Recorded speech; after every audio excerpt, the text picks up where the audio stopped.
Hello, everybody. How y'all doing? Good to see you. Oh my goodness. There's so many people here already. Hello, Sobe Liz. Good to see you. Mystic Flicka Flocka Fucka. Crazy old lady. Good to see you, love. Hello, Jody Gardner, honey. Hello, Chadaskadam. Good to see you. Hello, Tammy. Oh, I love your hearts.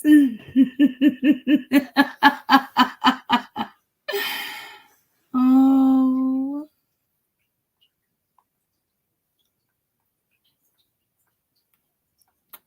I wish I had time to read the pre-chats. Hi, Nana Laura.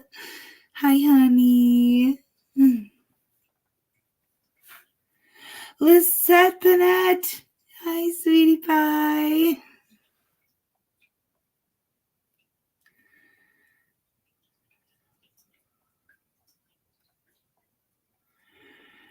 Oh my gosh, you guys. Thank you so much for being here for me. Chloe's mom. Hi, sweetie. Hi, Patwood. Welcome to the party. Hi, Shane. How you doing, sweetie?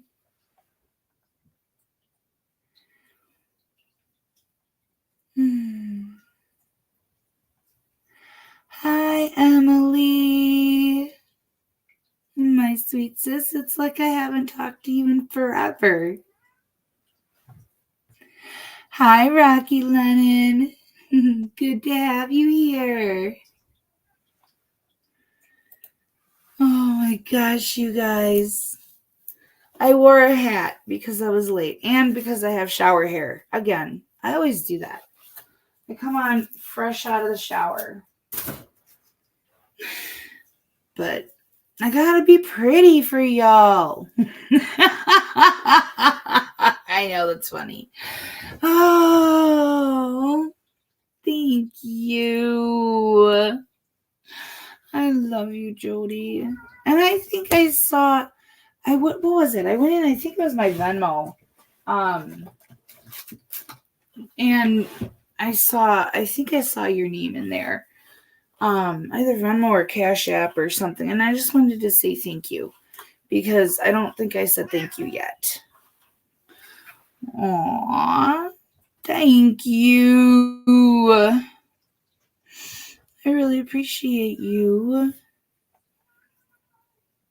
Oh my gosh, can y'all hear the cats? Listen to them. You two quit it. Quit fighting. Darn boys.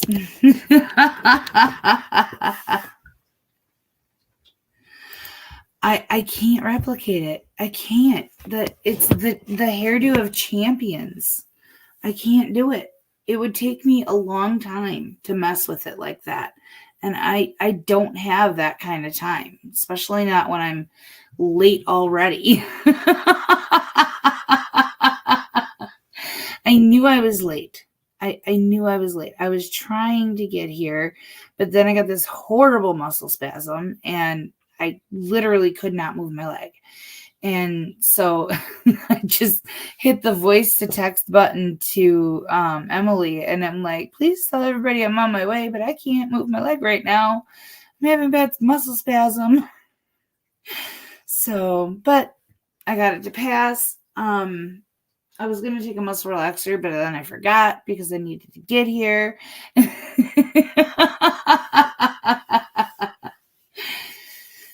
Oh, I have some fun stuff for us tonight.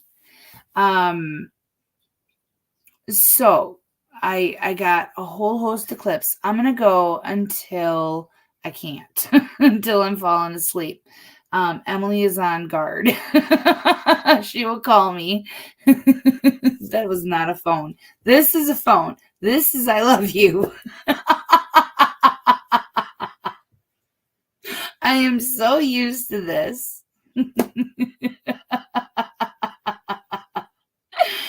Oh, thank you. Yeah, I was trying to show everybody. This is the one that I wore the night that I was out in the living room and I had no lights, and I got told by that troll that every time they come in here, it looks like I'm doing a smut stream or something like that. But yeah, no, this is my Goodwill find for $4.99, and I love it. It's my favorite shirt now. The appliques on the arms, this is my thing. This is my style. I love this. Seriously.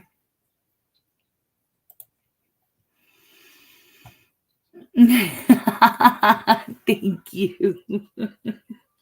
Me too. I'm such an open shoulders gal. I love it. Yep. And I love the color, the neon pink. My daughter's like, oh, it brings out the red in you, in your face, blah, blah, blah. Whatever. I don't care. I'm cute.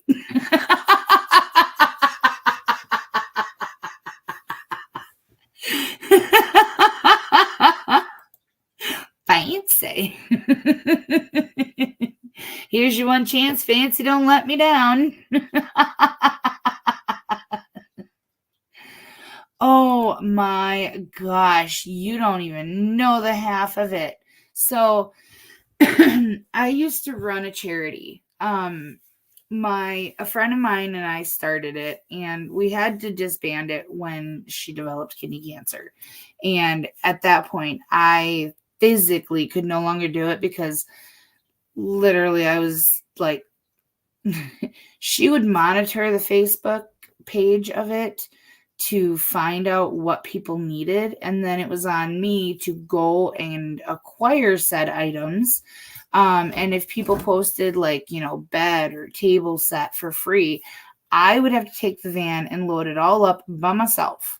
Couch and storage unit free. It's on April. So it physically, I couldn't do it anymore. And this was before my accident even. But anyways, so one year we did not even a drive, but we had tons of snow pants and stuff that were requested, and we went to St. Vincent's and Goodwills and Salvation Armies and everything, trying to acquire these items, right? And we had posted that we were collecting them for families, but we just weren't getting them. So we were taking money out of our own pockets and going and purchasing snow pants for these kids, and when we went to Salvation Army, they were amazing. And they gave us a 70% discount. And we were able to buy practically everything that they had. When we went to a couple of other locations, one of them told us, well, if they need those items, you should be sending them here to get them, not handling this on your own. We are not going to give you anything or discount anything. Okay. The sad thing is, it's the local families who suffer when you put that stick up your butt like that. But whatever. So we went to the other place. And the other place, there was a pair of snow pants that was currently on sale at Walmart for $15. The one in that store had a hole in the crotch, and the knees were it looked like somebody took a fork to the knees. There was stuffing starting to show. And they wanted $14.99.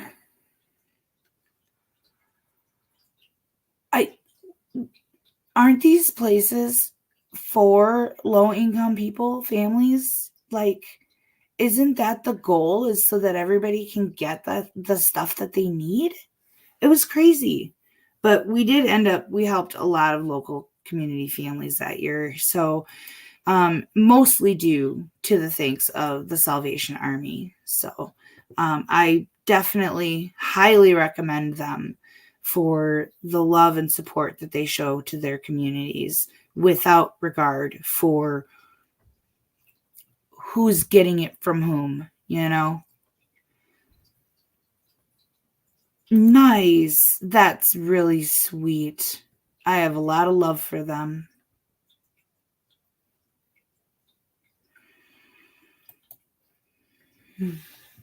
But yeah, so it's just to secondhand stores who are pricing their items the same as retail stores. Do better, please. People don't go there because they're rich. So anyways, that was my little vent for today. Oh my goodness. Guess who is demanding love? Guess you I bet you can't figure this one out. No idea who showed up for the stream. Hey baby girl. I know. You just want to come say hi to everybody. You love everybody. And I know the real reason is drawer number 3. Oh, is it drawer number 2? Did Mama get it wrong? No, it is drawer number 3. Both. I can't get at it with you there, right there.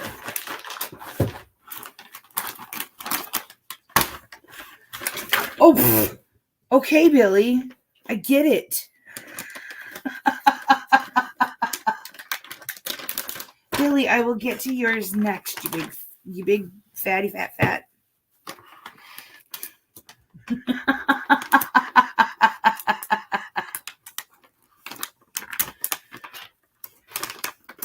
It's the Ava show.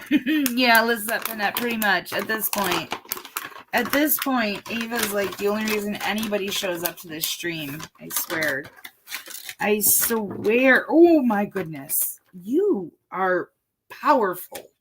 You forceful thing. All right. No, don't you touch them. They're on my desk. Don't you touch. What are you doing? You.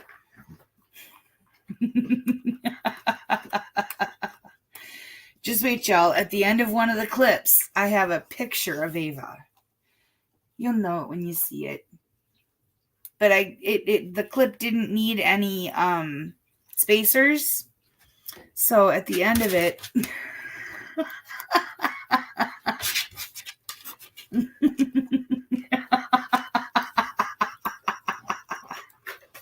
hi. Oh, thank you for sharing. All right. Whoa, Meek. Arr. Okay. My goodness. Are you good now? Should I? Oh, look at that slobber on my beautiful desk. What is Palmyra going to say about that? Well, because it's you, Palmyra would say, give her more treats. I know him. I know him well enough. I don't even make you do tricks for him anymore. You're spoiled.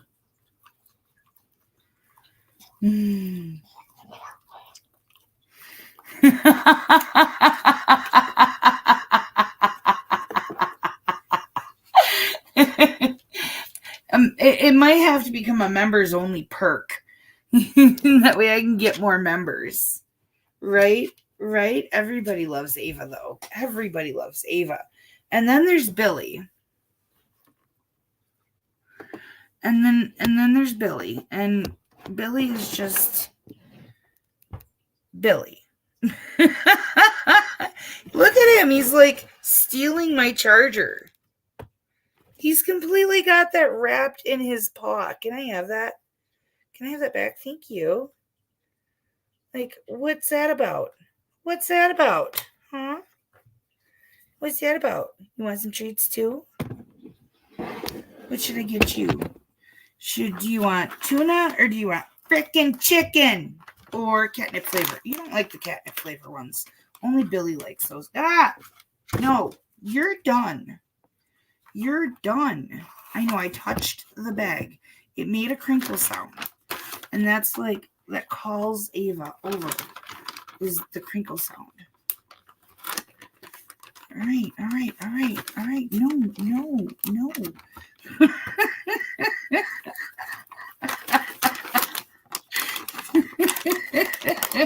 Can I get to the drawer, please?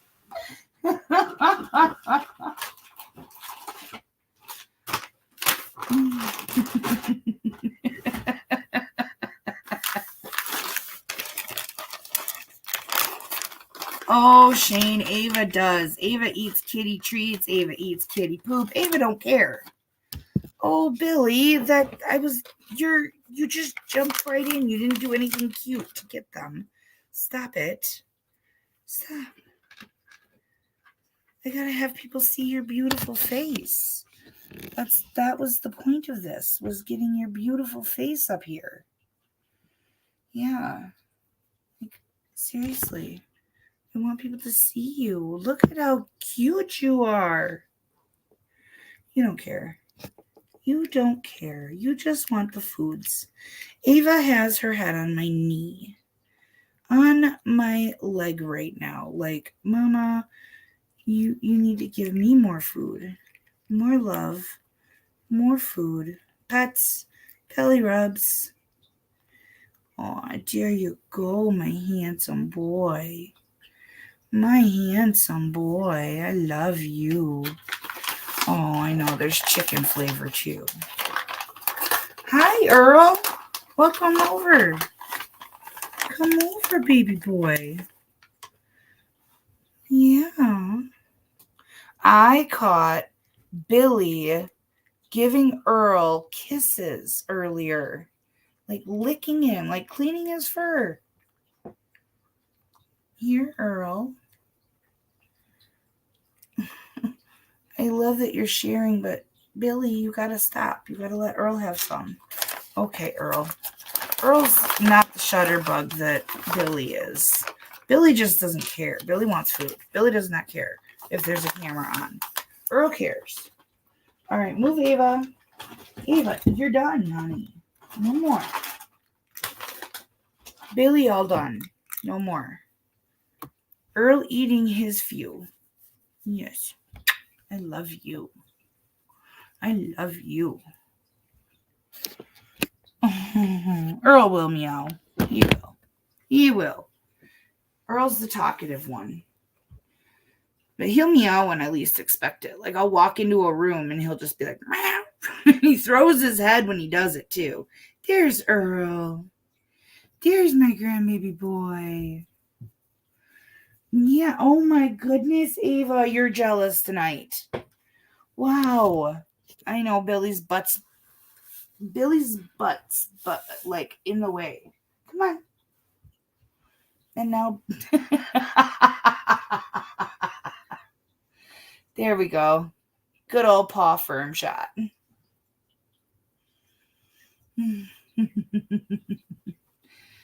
No, there's no treats there. Go away.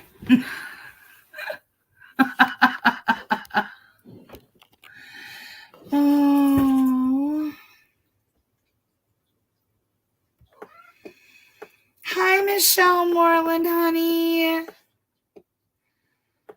I couldn't see anybody who came in while I was doing the treats for the paw firm. Good to see you, love. Howdy.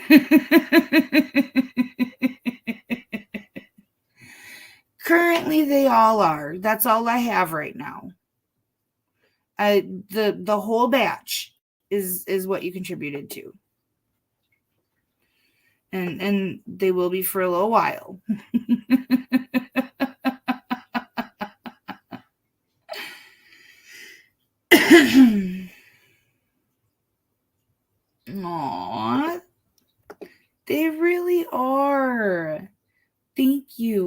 love them so much, and they bring so much joy to everybody. They really do. Like, everybody always comments how much they love them, especially Ava. She is like, wow, crowd favorite right there.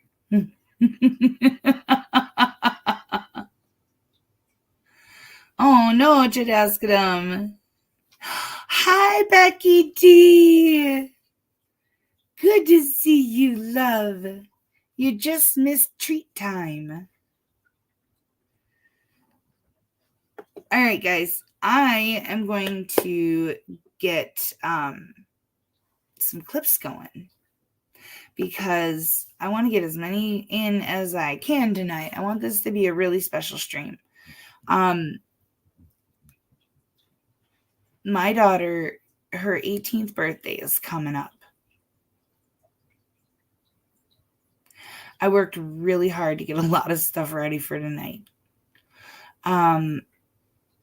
If anybody out there, replay crew included, you guys, if anybody has at any point considered contributing to the channel, now would be the time. Especially if you can do it via Cash App, Venmo, or PayPal, because YouTube will not pay me until about 2 weeks after her birthday. And she would like to go on a Goodwill shopping spree with her boyfriend this weekend. So, yeah, I'm talking about your mama. So,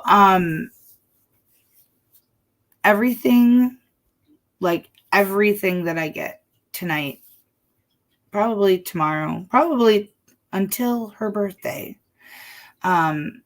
is going to be for her. So, her birthday's on the 11th. And, yeah, I am going to continue to work really hard to bring you the best of the best and really entertaining clips and stuff like that. You know, I always try, but I'm going to put an extra oomph of effort into it. I may have to wear my mask while I stream. So, hi, Mama Jamma. Hi, sweetie. I love you. Yeah. Mm-hmm. The excuses are getting smaller and smaller from them. I have completed all requirements. The only thing I have left to do is wait, because they pay once a month. It's just that the date that they pay is the very end of the month. And her birthday is kind of like, you know, right away in the second week. But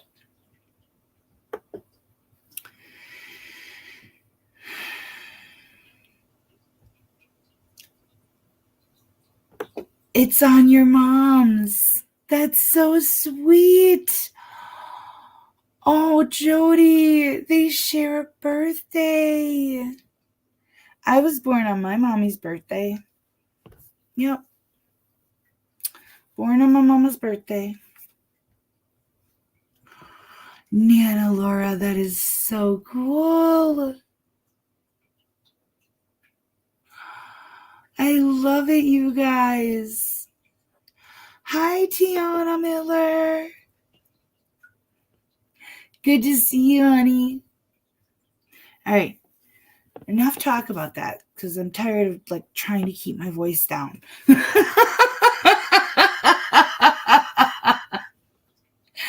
You'll never forget it. Never. Nope. Every year from now on, you're going to be like, hey, April, guess what day is coming?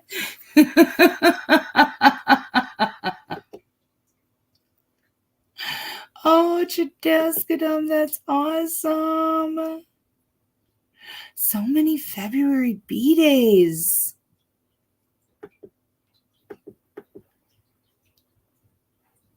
Yep. You got it.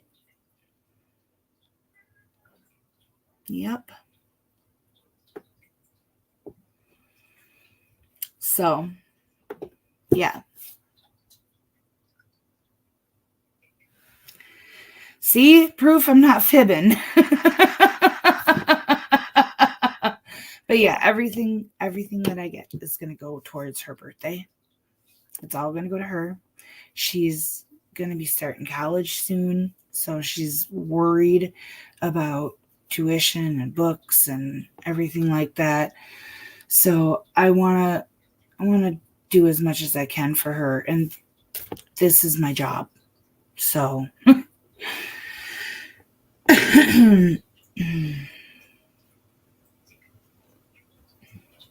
all right, guys.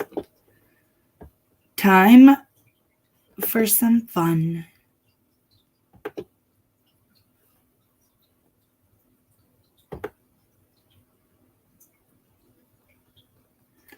I just have to get to it. Good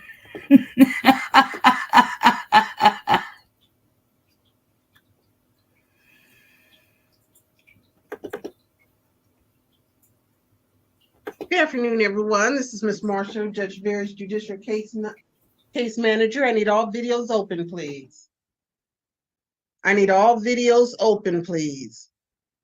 Mr. Way, you're in court. Please sit up. You're in a professional proceeding, court proceeding. Ms. Thomas, can you hear me? I am sitting up.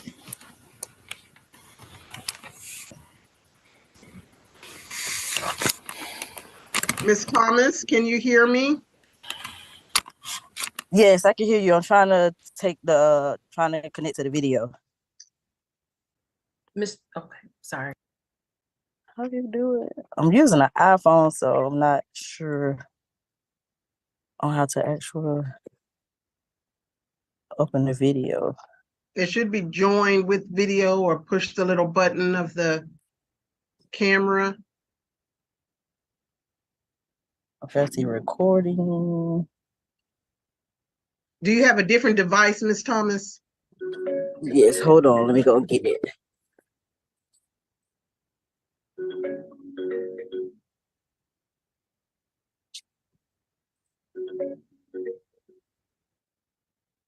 Sherry, open the door. This one's Tangela Berry. I'm trying to get this camera to work. Lock the door back.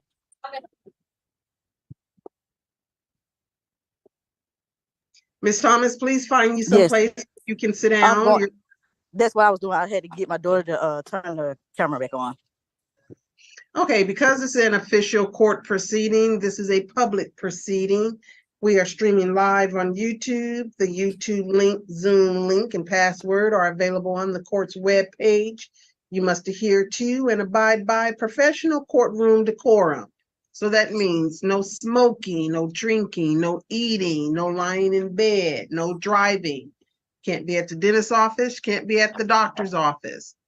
Find some place where you're comfortable, be seated, be still, and please be mindful of your background noise and your background environment. Thank you. We'll get started shortly. This is Division 10 with the Honorable Tangela Berry presiding. You know what I wonder is that greeting built out of things that have actually happened in this courtroom? Like, did somebody zoom in the dentist office? I wouldn't put it past them. We've seen everything else. But from the dentist office? Hello, good afternoon, everybody. This is Judge Tangela Berry. I'm the judge for Division 10. This is our emergency matter on a domestic case 22 FM 8002, the matter of Way versus Thomas. So I received a motion asking for an emergency hearing. I only have a few minutes to determine the emergency nature of it, and also if the court is willing to put some temporary parameters in place. But Ms. Holloway, I think you filed that motion. You have the court's attention. Sorry, I was on mute. I was talking, but I don't think y'all heard me. Thank you, Your Honor, for giving us this time to address you. As we kind of stated in the motion, there have been some things that have occurred since the parties had their final hearing, which is in October of last year, that my client believed that should be brought to the court's attention. Specifically, there have been several, Ms. Thomas has been arrested several times, and he thought that the court would want to know that information because he believes that it pertains to her ability to provide some stability for the minor children. When she has been arrested for these things, if the children are in her custody, the children would have to go with someone else or to Mr. Way. All of these criminal cases have not been resolved. It's my understanding at least 2 of them are still open, one in DeKalb County, at least, as well as one that is pending in Houston County. Houston County is a felony, which she's obviously alleged innocent until proven guilty. But in the event that she is proven guilty, that potentially may have some prison time. In addition to those, let's go to the emergency issue. I mean, those are matters that we can take up at another time. right. Tell me what's going on now wherein this is urgent for the court to address. And I was going to get into that, but the minor child that the court requested be on the Zoom is here. So okay. I didn't know if you wanted me to address it in front of her or how you wanted to handle that portion. Right, great. Ms. Marshall, if you'll put the minor child, I'm assuming that's Kalea. Is that Kalea? Or Kalea? Or Kalaya? Oh, I thought she was. It's Kaylee. Kaylee, okay. I love how the judge was going through all the, more eccentric kind of names. And it's just Kaylee. Kaylee. It's Kaylee. We're going to place you in a waiting room. So you'll go there, just wait there, and we'll bring you back in shortly. Okay. All right, hold on for a second. Ms. Marshall will take you to that room. Okay, she's already done it. Okay, go ahead, Ms. Holloway. Okay. And it's my understanding that on or about January 15th, there was an incident that occurred at Ms. Thomas's home involving her and the minor child that was just excused. From what I understand, that there may have been a boy involved. I don't know if the boy was in the house or something happened where Ms. Thomas may have gotten angry at the minor child for something that she did. Quack, quack. As a result of that, there was an altercation where the minor child says that she was punched in the face. And that there were some bruising. One of Miss Thomas's relatives reached out to Mr. Way so that he can come get the minor children from Miss Thomas's care.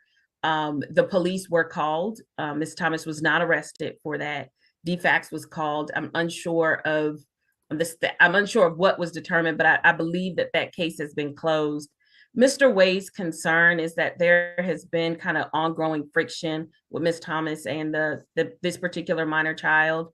Ms. Thomas has pled guilty in the past to family violence against Mr. Way. There is a 3-year protective order that is still currently in place in addition to that criminal case. And so his concern is that now these violent actions are being extended to the child. Even though Miss Way was not arrested and there is no criminal case, How was she not arrested and how is there no criminal case? She did strike the child, and the minor child did reach out because she wanted to speak with you directly, Your Honor. And so she emailed our office, and so we attached her email to the petition as well. If Your Honor wanted to speak with her. Okay. What is she saying happened to her? She said, and she said it in her email, that Miss Thomas punched her in the face, punched her in the eye and gave her bruises to her face, that Miss Thomas takes out her anger on the minor child. Teenager. And she doesn't feel safe there at home with Miss Thomas. Okay, you started by saying there was something about a boy, and then you said... I believe that was the subject of why they got into that particular altercation on that day. Okay, that a boy was in the house, or that they were talking about a boy? And that's what the parties can, if you'd like. It's my understanding that there may have been a boy in the house, but I'm hearing it secondhand, and so the parties can Ms. Thomas maybe can elaborate on the Okay. subject of the And argument. you said she was punched in the eye and that there were bruises. Were they visible bruises? Because generally when you call the police, if there are visible bruises, something generally happens. Did she indicate that were there visible bruises that you could see, or you have any pictures of it? Your Honor, I do not have any pictures of them. My client did not provide me with them. Are there pictures? And Mr. Way I can swear him in and have him testify as to whether he took pictures. But generally right now, you're not aware. I'm not aware, Your Honor. Okay. All right. All right, Ms. Thomas, what's your position on this? And if mom has previous family violence convictions, the daughter would know that. And the daughter would be able to use that for manipulation. That could be why the police didn't take her. Just a thought. Your Honor, I never hit Kaylee. She was talking to a little boy on the phone. Did you hear me? Let me just swear you in real quick. Okay. Do you solemnly swear? Raise your right hand. Do you solemnly swear or affirm that the testimony you're about to give to the court is the truth, the whole truth, and nothing but the truth, self you God? Yes, ma'am. All right, go ahead. On January the 15th, Kaylee was talking to some little boy, I guess on Zoom. And when I was talking to her, I was telling her that we was finna go. We was going somewhere. And she didn't want to go. And she was talking to the little boy on the phone. And I said, Kaylee, come on, you need to come on, let's go. And so the boy was like, yeah, you need to tell your mom to shut the F up and stay in her place. So I said, Kaylee, give me your phone. So she was like, no, I'm not giving you my phone because my dad said you don't have to, it's my phone. I don't have to give you my phone. So after that, so she wound up eventually giving me the phone after I kept saying, Kaylee, give me the phone. So next thing I know, the police come to the house because I wasn't here. I had left. Me and the youngest daughter, Sherry. Me and her had left. And when I got back, I was out and about, and my grandmother called me and said that the police was here. So I'm like, what the police at the house for? And he talked to me on the phone, and he said that it was a accusation that Kaylee supposed to have got punched in the face with a phone, and she's supposed to have bruises. But he said he didn't see anything on her. And he said that since she was a minor, that he couldn't arrest her because she had to have some points. In Georgia, they have now where a minor to order to send on a juvenile, they had to accumulate points. And he told me that I need to go to the justice department because the police have been here multiple times last year for the same incident with Kayla and her dad, calling the police on me. What now? The police have been here multiple times last year. Because it's always when I tell Kayla she can't do something or I take Kayla's phone, she'll get in touch with her dad through the email. And he'll have the police come to the house, as well as he'll have defects come to the house. So I guess he took her to the emergency room, I guess the same day. And 2 days later, the defects came to the house saying that there was an accusation that that Kayla supposed to have got hit in the face with a phone. So the defects case is still open. And she's like, she talked to Kayla and she talked to the other minor child, which is Sherry. And Kayla had said and told her exactly what happened with the little boy on the telephone. And I had got her and I took her phone from her. So they put in a place to where that I got the paper in the house. That it was that they didn't want to take them, that they didn't see nothing wrong with what was going on in the house. It was the kids weren't in no danger. Okay. So how do you think it's the best way to resolve the issue? So I had asked her to give I asked her to give Kaylee therapy and counseling for individual and separately. And she agreed, as well as the supervisor agreed. And we're supposed to start Monday. Okay. And I also found out as well today when I requested Kaylee history report from the hospital. And I requested that yesterday, and they sent me back an email today stating that she's pregnant. And I'm trying to figure out how she's pregnant when I don't let Kaylee go anywhere. You got medical report saying she's pregnant? Yes. And my kids don't go anywhere. I don't let my kids go nowhere. I don't let them go to nobody's house. And I was trying to figure out why nobody let me know when he took her to the emergency room that they found out that she was pregnant. I had to find out through a record that I requested. And it's on the record she's pregnant. You're sure of that? Yes. Mr. Way, were you aware of that? No, ma'am. Because she wasn't given a pregnancy test or anything. And the only thing they did diagnose her with the bruises with a face contusion and head injury from what happened to her earlier that day. So the pregnancy test is something new to me. Do you have pictures of the? Yes, ma'am, I do. Yes, I do. I thought I uploaded everything. I have the hospital report. I thought I uploaded everything to Miss Holloway, and that was on me. I thought everything was uploaded, but I have pictures and everything. I have the medical report and all that goes along with that. I have no problem with What does the uploading again. pictures depict? What do the pictures depict? It is her child. A cut on her face, a cut on her face, and like the cuts on her lips. And when I went to the hospital, her face was swollen, the left side of her face, where she said she was hit in the face with a phone. Because the situation was she called me from her grandfather. So you're saying that she was hit multiple times in the face? Is that what you're saying? Yeah, she said she was punched and she was hit with a phone. Guys, this is her child, though. I mean, that doesn't excuse any domestic violence. I mean, that's wrong if it happened. But trying to take the child's phone away from her, it's her kid. And if my daughter was talking to a boy that said, you need to tell your mom to shut the F up and put your mom in her place, I'm taking that phone away too. Because she don't need to be talking to someone who has that kind of mentality. Got the email. Like, she emailed me that day, and her younger sister called me and told me that they were fighting. And Caitlin didn't call me from her phone. She called me from her uncle's phone, and he allowed her to tell me what was going on. And so Your Honor, my uncle wasn't at home. Well, nobody at home. Miss Thomas Wade, don't interrupt. Sorry. Daughters with dad most of the time. Yes, sir. Like I said, I do apologize because I have the phone number in my phone because it's a number that I didn't recognize, and I almost didn't answer it, but I'm glad that I did. And she said that her uncle gave her the phone so she can contact me. Because the younger sister called me prior to them arguing because I could hear them in the background going back and forth. The youngest daughter told me, Sherry told me what was going on, that it was an altercation between her and Miss Thomas about a boy's, the situation with what the boy was saying. That's what everybody's saying that was that. And I said, I understand that. I can't argue. I don't condone what the child said, but I do condone the actions that go along with that because she called me. Both children called me, text me.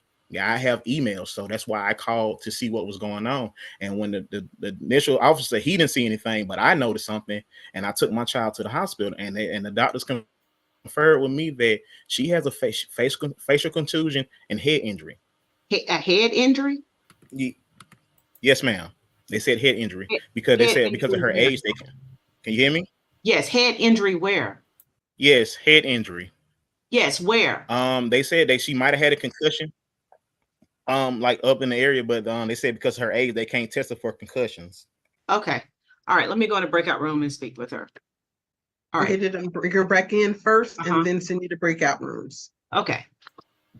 Judge, do you want to give her instructions? Yeah, you can. Yes. Can you? Okay. Is it Kylie? Miss Wade, Kaylee, unmute yourself. Yes. All right. I'm going to go into a breakout room with you. So when you see the little tab that says breakout room, make sure you hit that so you can go into a breakout room. Okay. Am I assigned, Alina? I'm getting ready. I'm gonna move her first, Judge. Okay. So you're gonna join room, and then when the court is finished speaking with you, you're gonna leave room. Okay. Okay. Can you see where it says join room? Might be towards the bottom. Yes. Okay, hit that. Okay, Your Honor, I'll move you now. Okay. All right. Can y'all hear me?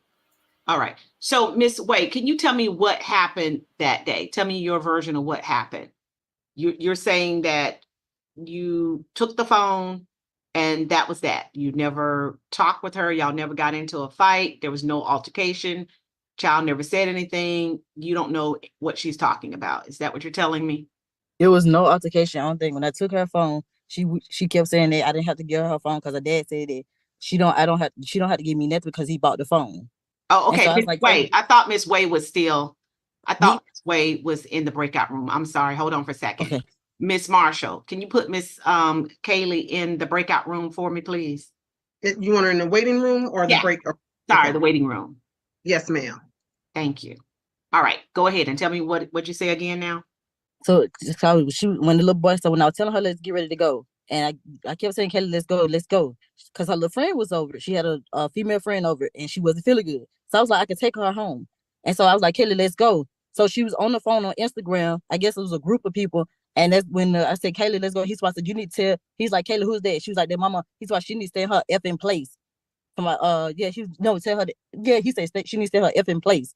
So I'm like, who is he talking to? So I said, Kaylee, give me the phone. And she was like, mama. So I was like, Kaylee, just give me the phone. So I got the phone from her. It was no altercation after that. Okay, so you didn't go in on the child that was on the other end of the phone? Yes, I said something to him, but Kayla wasn't in the room when I said something to him. Okay. I was in the other room. So did she never try to get the phone back from you? No. She never tried to get the phone back from you? No. Oh, okay. And there was no other altercation, no other time where you all got into any type of altercation, verbally No. or physically? No. Every time I try to discipline Kayla, she sit there and call her dad and say that I do something to her. It's every time I discipline her, if I don't let her get her way, it's, oh, I'm gonna call my dad and say this. It's every time I discipline her. If I take her phone, oh, I'm gonna call my dad and say you did, I'm gonna call my dad. I'm gonna call my dad, or she'll email him and say something. And that's when the police will come to the house. It's every time I sit here and tell her she has to do something, is she if she don't get her way, she just call him. But if I let her get her way, she's just fine. Okay. So I just spoke with her, and of course she tells a different story than what you're telling. But one of the things that she did acknowledge was that she feels like counseling would help. She does acknowledge that she has anger issues, and that it makes you angry because she is smart at the mouth. She says, at least she says that it triggers you, and she feels like she needs to learn ways how to calm down, because she says that you get triggered when she speaks her mind. Oh, she's a teenager. Shocker. And that you, and I guess maybe your mother, have indicated that, she needs to stop being so angry. One of the other things that she acknowledged that is that you all get into altercations in discipline. She said, like if you'll tell her to clean her room and she doesn't want to do it, y'all get into altercations. She said that y'all got into a fight one time before when she wants to use her iPad or her phone and you don't let her use it. She doesn't believe that you have the authority over the phone and the iPad because it's her dad's.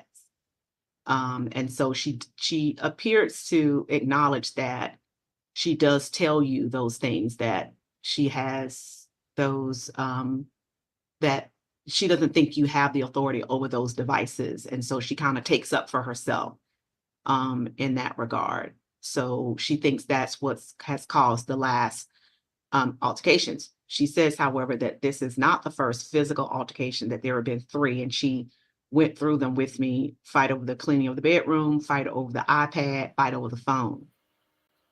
And that she just doesn't get along with you because I guess her dad, she's having a little bit more freedom, kind of speak her mind, but she said that with you, she doesn't.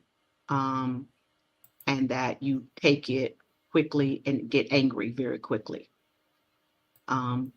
It sounds like, you're kind of going through these teenage kind of years. The only problem is that you can't, based on the altercation she just described, it's a little different than a parent and a mom. You got teenagers kind of getting, sly with you, or, and both of you say the wrong thing or kind of do the wrong thing in like this small moment. She describes an incident that is extended. She doesn't describe an incident where you take the phone, maybe get bothered with her and push her back as she tries to get the phone, because her position is you took the phone, she was trying to get it back from you, and then you pushed her. Okay, I can understand, like you trying to get the phone, you got a teenager trying to get the phone back from you, you're trying to keep her from getting the phone, she falls. Okay, you could probably accept that something like that could simply happen, but that's not where it stopped, according to her. She said that later on, about 30 minutes later, the altercation starts up again, when she's asking you for her phone again. And then y'all got into another argument where you physically place your hand over her mouth, later put her in a chokehold and beat her about the face and the body. That's what she said happened. No. So I think Mr. Wade said he's going to show me some pictures. I'll take a look at the pictures and let me take a look at what it is. But that's what she said. So the problem is that, you got to have a way of managing teenagers when they're going through these teenage years. You got to have a better way of managing it. You both can't be hotheads, clearly. And so counseling, I think, is appropriate. I'm glad you all have already started it. She said she's actually looking forward to doing it, so that you all can manage each other better, manage to be with each other in a better way. She sounds like she's kind of like glad that maybe you all can have a different way of communicating with each other, because the way y'all are communicating now is going downhill fast, and she kind of sees it and acknowledges it. So Ms. Thomas, I'm not sure exactly what happened between the two of you, but your daughter recognizes that it's causing a lot of strife. And so you guys need to figure this out, and counseling is probably the way to go. So I'm glad you guys are starting it on Monday. And kids are going to rebel, and they're going to push buttons because that's what they do. And they're going to recognize the weaknesses, and they know which buttons to push to get a reaction. And if, like, for instance, and this is all hypothetical because I am not pro dad, I am not pro mom, I am certainly not pro kid in this one. I think they all have issues that need to be resolved. But I think every one of them is playing each other in a fashion that is very volatile and needs to change, because it's not doing that girl any favors. So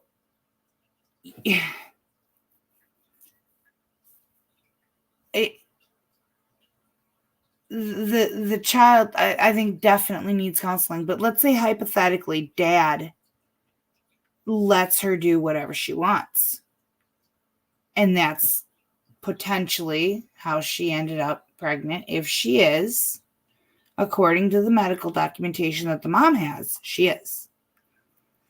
Well, if dad lets her do whatever she wants and mom attempts to discipline her, she knows that she can push mom's buttons, get mom to react, hothead mom, get mom to, fly off the handle, make a phone call, and boom, she gets to go with dad as much as she wants.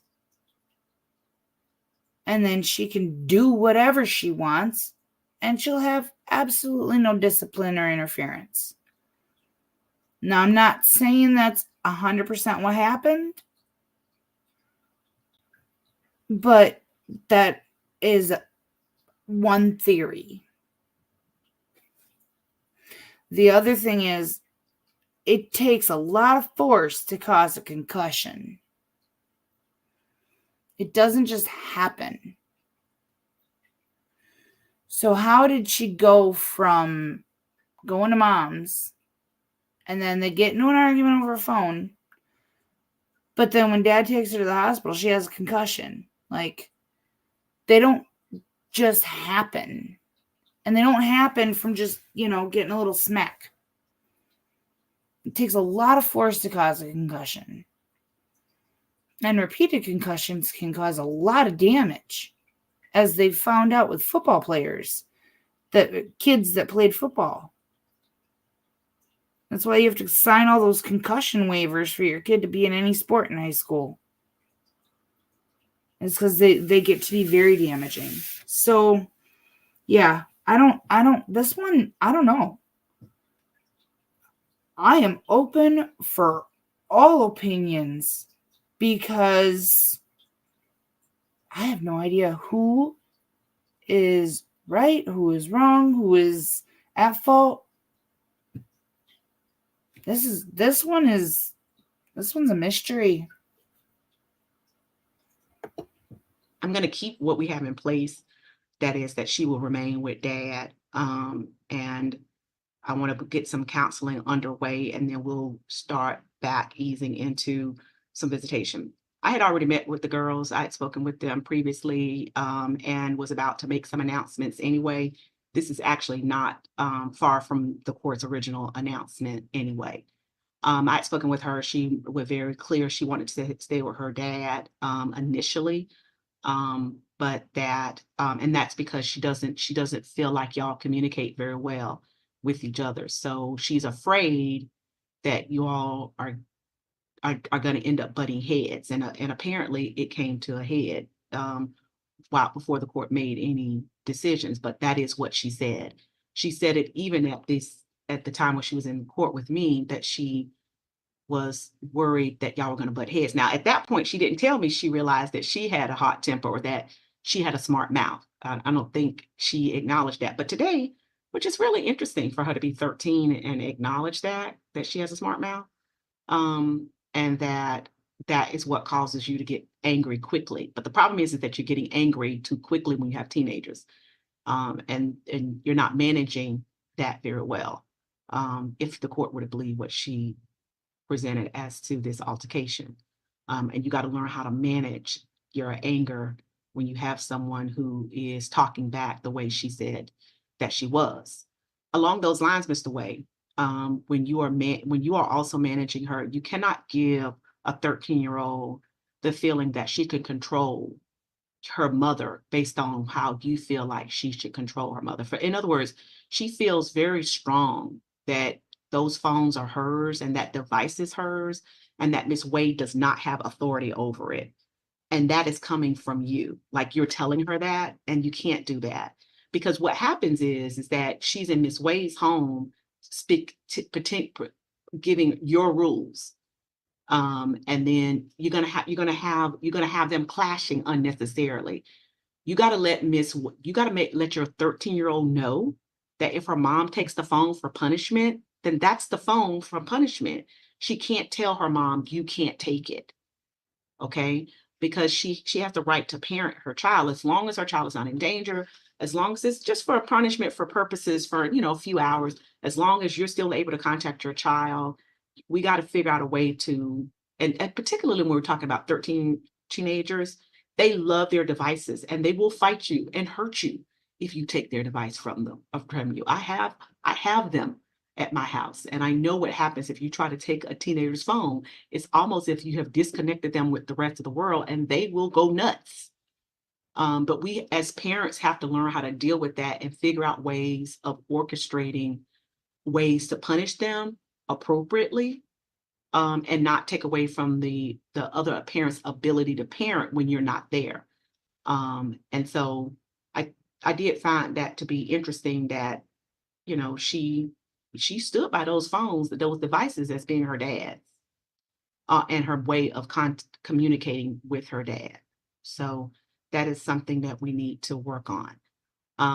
But I do think that, that was her position, even in the office, without as much clarity as I see now. So that was what the court was going to do anyway. The second thing I was going to do is I talked with Sherry, and Sherry is very clear. She wants to be with her mom.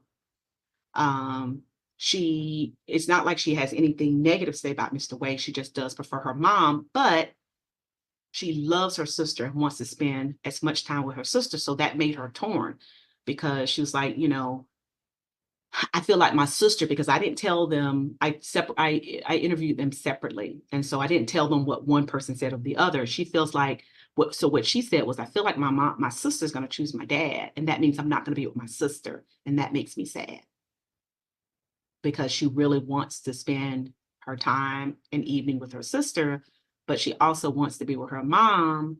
And so she's kind of torn. So I think one of the things I was going to do was have, of course, the girls have weekends together. So whichever parent has the child on the weekend, the girls are together on the weekends. And of course, they're together on any holidays. And also anytime that she wants to visit her sister in the evenings and things of that nature, that you all be open to allowing her to do that, so that she can visit,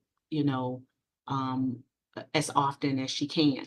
And Miss Thomas, of course, would still have physical custody over her, but that, if she wanted to go to her dad's house for a few hours, or, stay overnight on a Wednesday night, which of course will also involve on the other, every other weekends, that she would be able to do that, so that she could spend more time with her sister. So that's essentially what I was going to do anyway. But I think sometimes it is it was just one of those coincidences where you guys came up right at the time where I was about to make that decision anyway. But I'm glad to some extent that it did come up like this, because this is one of the things that the girls foreshadowed, that there was going to be this bumping between mom and 13-year-old daughter, but they didn't tell me why. But now I kind of get a little bit better picture of it, that, you guys got to deal with your quick to anger temper better.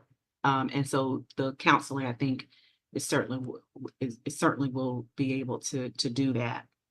But Mr. Wade, do you understand what I'm saying about these devices? Because I don't want you to empower your daughter so much that she can't be parented by her mother. Do you understand what I mean by that?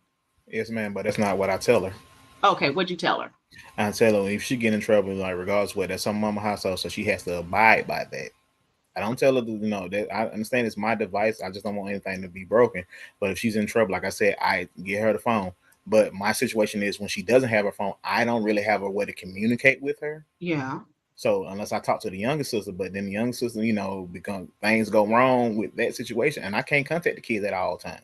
Okay. The only time I can have a way to communicate with her is via email, or I had to come up to her school. So let me ask you this, though. If mom were to take the phone from the 13-year-old, you could still call Sherry on her phone, and Sherry could give the phone to your daughter. And she won't, because mom tell her. Mom. Okay, so if I put something in the order, let her talk to them, use the phone or anything. Okay. And so when they had the altercation and stuff like that, I'm trying to check and see if she's all right. So I have to go to the school and see what's going on with her. I get emails. I don't get that's that. When phone is gone, there's no communication. There's no, okay. So if I were to put something in the order that if her phone is taken, vice versa, you could call the other. Mom could not interfere with your ability to check on them, because the punishment, I want you to make sure you understand this, Thomas Wade, the punishment is not to keep them from being able to talk with their dad. The punishment is to keep them from getting on YouTube and having that type of enjoyment, because you want them to feel the consequences of their actions, not be able to talk to their family and friends. Is not for them not be able to communicate with their dad. Okay. Right. Even if sometimes what'll happen is, because this apparently did happen in this incident, or at least that's what the child is saying, is that when she got the iPad, this is the second altercation that she alleges, that when she got the iPad, she said, I'm going to call my dad and tell what happened. And Miss Wace, according to the child, said, you're not doing anything right now. You're on punishment. Okay. And so then she said there was this altercation with the iPad. But so what I'm trying to say, though, is that I want to make sure you, Ms. Thomas Way, understands that the child can have the ability to communicate with her parent. Okay. And now I understand that it might be at that moment you say no, because you're listening to me, I'm disciplining you, but you have to give the child an opportunity at some point to talk to her dad. Like once you're done with, presenting what it is that you want to present, and you're done with the punishment, if she says, can I talk to my dad now? You have to allow that to happen, because it would be almost as if you were both in the same household, and, mom did one thing and you were like, okay, but I want to express this to another parent. That child should be able to reach out to that other parent, and you not prevent that from happening. And that's vice versa with each of you. So we need to put something in place about how to communicate and how to use these phones and devices, so that we're not over empowering a child to feel like she can say no to one parent or the other. Because that is kind of what I just got from that conversation, was that she felt kind of empowered to tell her mom that she could not take the phone from her, that she could not prevent her from talking to you. So when they're fighting, allegedly struggling, because she won't allow mom to tell her no. And that's kind of what caused the struggle. It doesn't excuse any Miss Thomas allegedly hitting her, because that's just not appropriate. But it does show that there's something that needs to be handled in the discipline, and you guys got to be on the same page with it. But I'm glad you told me, Mr. Way, that you don't do that, but somehow that's the message she's getting. So let's just make sure we clarify that, so she knows that when she's at her mom's home, that those rules apply. But I want Miss Thomas Way to know that that does not prevent her from at some point being able to reach out with her dad and talk to her dad about what occurred. Because I think that, you know, you got to parent together, and you can't, I don't believe in kind of hiding punishments. Like if you're at the house and you punish her and you say she can't go to the movies, yeah, but don't tell your dad I didn't let you go to the movies. That to me is ridiculous, you know. And the judge hit it right on the head. You got to parent together. You got to love your children more than you hate your ex-partner. Because what you're doing to them with this mess, you ain't helping them. So I know sometimes people have these real rules that what happens in my house stays in my house. I get that, but we're talking about the rearing of the child. That is not going to be the case. Now, maybe you won't let her talk about who was at your house, or whatever. But the idea of what goes on to her or what affects that child, we don't do secrets. That doesn't make sense to me. So I just want you to be mindful of that. So for right now, we'll do that. Ms. Thomas Way, you said that these counseling sessions starts on Monday, and how long are they set to go?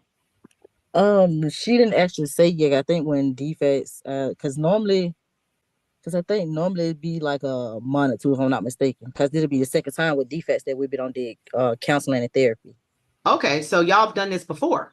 Yes, ma'am. And every time we do it, Kaylee, she get on track, and then it's like for some reason, a couple of years later, she just get off track. Like counseling help. She just it's like when she expresses herself, she prefer, I guess, to express herself when she talking to someone else versus when she talking to me. But Well, counseling help her. She said that's because you're quick to anger.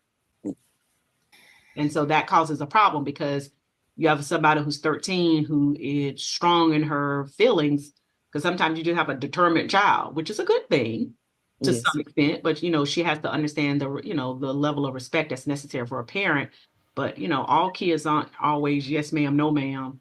You know, someone want to know why. My phone. And when am I going to get it back? Versus you got some kids are like, this is the consequence and deal with it. And you got to realize what kind of kids you got and how you have to manage yourself to be able to parent properly your child. Yes, ma'am. So anyway, so that's what I'm going to do. We'll do that temporary order. Ms. Holloway, if you don't mind doing that for me, temporary order indicating that the child will remain in dad's custody. He'll have primary over the child. Ms. Thomas Way will have primary over Sharia. And for right now, we'll keep there'll be no visitation for the first 6 weeks. So we can give the counseling an opportunity to kind of get in, and then after that, we'll meet back here in 6 weeks, kind of see where we are, then we'll put a permanent plan in place. Okay. Do you still want me to send over the photos and the documents? I do. I want to see them so I can make some determinations as to what occurred. Right now, I have what she says. I have what one person says. I have what another person says. They both indicate no one saw it. So I asked her, was there any witnesses? She said no. The friend that was at her house, either she was already gone by the time the altercation occurred, and then she said Sharia. Is it Sharia or Sharia? Sharia. I'm sorry.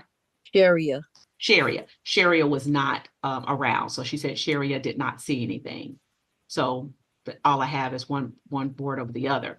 I also take in consideration the police, because the police normally, if they see visible signs of abuse, they have to do something. Apparently, if they didn't do any arrests or make any reports, the concept is at that time they didn't see anything. Although Mr. Way has told me that is completely incorrect and that he saw some things and took her to the doctor's office. So I want to see what it was that Mr. Way saw and what was documented, so that I can make some final determinations as to what happened, and put some things in place. Right now, I'm just temporarily erring on the side of caution, at least because they both, at least she has acknowledged that they have some communication issues and they need to work through them so that we don't have altercations, whether there are completely verbal altercations that get out of the way, because those things are just as damaging, or if they're physical altercations that get out of the way. We clearly don't want that. And so that's what we're going to do. We'll get the counseling started. And Ms. Thomas Way, if for some reason, I don't know if you have access to any additional counseling that is not through DFACS, but if that doesn't work and you have some other consideration for counseling through a church or through some other organization that you want to try, we could also do that if for some reason the DFACS doesn't start as quickly or is not as in depth as you think is necessary to help. We could also consider that. I don't know if you don't have any insurance or anything of that nature that we could consider, but I'm also open to that. Mr. Way? Yes, as far as goes to counseling and stuff like that, because of them not being with me, like insurance can go through me, and my insurance can cover the counseling and stuff like that. Because I do work for the Cal County School, so I'll have more access to resources like that for her. So since she's been with me, like I said, I've already contacted the school and stuff like that. So the resources are there. I just have to get everything into play. So with as far as the insurance goes, because she was on Medicaid and stuff like that, I can transfer both of the kids over, but I have to get the information from the mother so I can put them on my insurance. Okay, that would definitely work. Yeah, we could do that. And if you all with Miss Holloway, if you don't mind working with Miss Thomas to get that done so that we can get the child on an insurance. But like I said, if DFACS has this counseling and they can get it started quickly, we can do that too. But if it doesn't get started quickly, or y'all are dissatisfied with that, we can consider other options as well. But like I said, my position is that I ultimately have already made a decision on the parenting, but I don't know how we're going to do the actual visitation, and that is what I want to wait on. So we're going to wait 6 weeks on that. But I'm not. My position is what it is. One daughter will be at Mr. Way, one daughter will be at Ms. Thomas Way. They will meet in between, and I'm going to figure that out based on how this counseling goes. Did you have something else, Mr. Way? Yes, ma'am. Because this is like how the custody was when they were staying with me. When we had joint, we split the kids up. So Monday through Thursday, the kids would be with me, and on when they out Thursday, she'll come pick them up from school. So we had split them up like that. But as far as when it comes to both, because I want to But they're be with not both split up. I thought you said they're with you. That's not a split. No, they was with me, but when they went, on Thursday, she would come pick them up from school, and she'd get both of them. So we never, we didn't separate the kids; they were together like this. Right, and I think that's what they wanted. That's what I wanted for them, but the situation is she took the kids from me with no explanation as to why I couldn't see the kids. It took me 2 years to see the kids before we even got to this point. The only reason I got the kids because she had got incarcerated. That's the only reason I saw the kids. I haven't seen the kids in between that. When she took the kids back in May of 21, I didn't see the kids. The kids, the only time I saw the kids when we went to school, when I went up to their school to check on them and have lunch with them. So there was no explanation as to why. That's not what they told me though. I know that was you said to me, but when I interviewed them, they did not claim they missed a beat with you. They did. So whatever happened in that time frame that you were saying, the kids said that they saw you just as much as they saw their mom. That's what they said. No, that can't be that. I get that, but I'm just telling you what they said. So that's the reason why. Remember at the end when you guys were both telling me, oh no, the kids were primarily with me. The other was like, oh no, the kid was primarily with me. I don't know what you're talking about. I've always had them. I don't know what you're talking about. I always had them. The first thing I did when I interviewed your girls was figure out how much time they spent with each of you. We went through second grade, third grade, fourth grade, fifth grade. I know we went through several years, at least 4 with the girls. But that was. They did not indicate that there was this extended period of time where they were not with both of you. So I'm not saying it didn't happen because they were young. So, maybe in their memories, but when they talked to me about it, I came out with this, and I remember coming out with this because it's really funny how you have people talking and you go into the room and one of them can't be telling the truth. Like, like you could talk to the kids, you're like, one of y'all ain't telling the truth. This was one of the first times where I left out with going, I don't know what happened here, but You know, there was nothing definitively that placed one of you over the other, that they. And be glad for that, dude. Take that as a small blessing. If it's true that you really weren't able to be there for 2 years under whatever circumstances, for whatever reasons, but your child still thinks that they never missed a beat with you, take that as a blessing and run with it, dude. Because it would be so much worse if they thought that you just weren't around for 2 years. They, at this point, they think you were there the whole time. No matter what happened, appreciate that. They really did feel like they were being parented equally by both of you. There were times where they spent more time with their dad, and there was time when they felt like they spent more time with their mom. That is how they presented it. And so I don't have a guardian ad litem in this case. That was what I had in front of me, and that's what I used. So just so you'll be mindful of that. And then the second thing I talked with them about was their just individual feelings about each of you. Just try to get an idea of what would be best. And let me tell you, I don't split kids up lightly. I do not. I don't really care for splitting children up. It is not something I do. In fact, it's hardly rare for me to do that. Now, attorneys might come to me and they have both attorneys and they've already figured it out and they split it and they ask me to take it or accept it. I talk to the kids, I talk to the parents, and I go, okay, I'll do it. But for me personally, to make a decision to split the kids up on my own, this is probably one of the few, and I've been on the bench for 16 years that I can actually think that I made the decision to do it myself without it being presented by attorney. So I don't take it lightly. Just want you to be mindful of that, okay?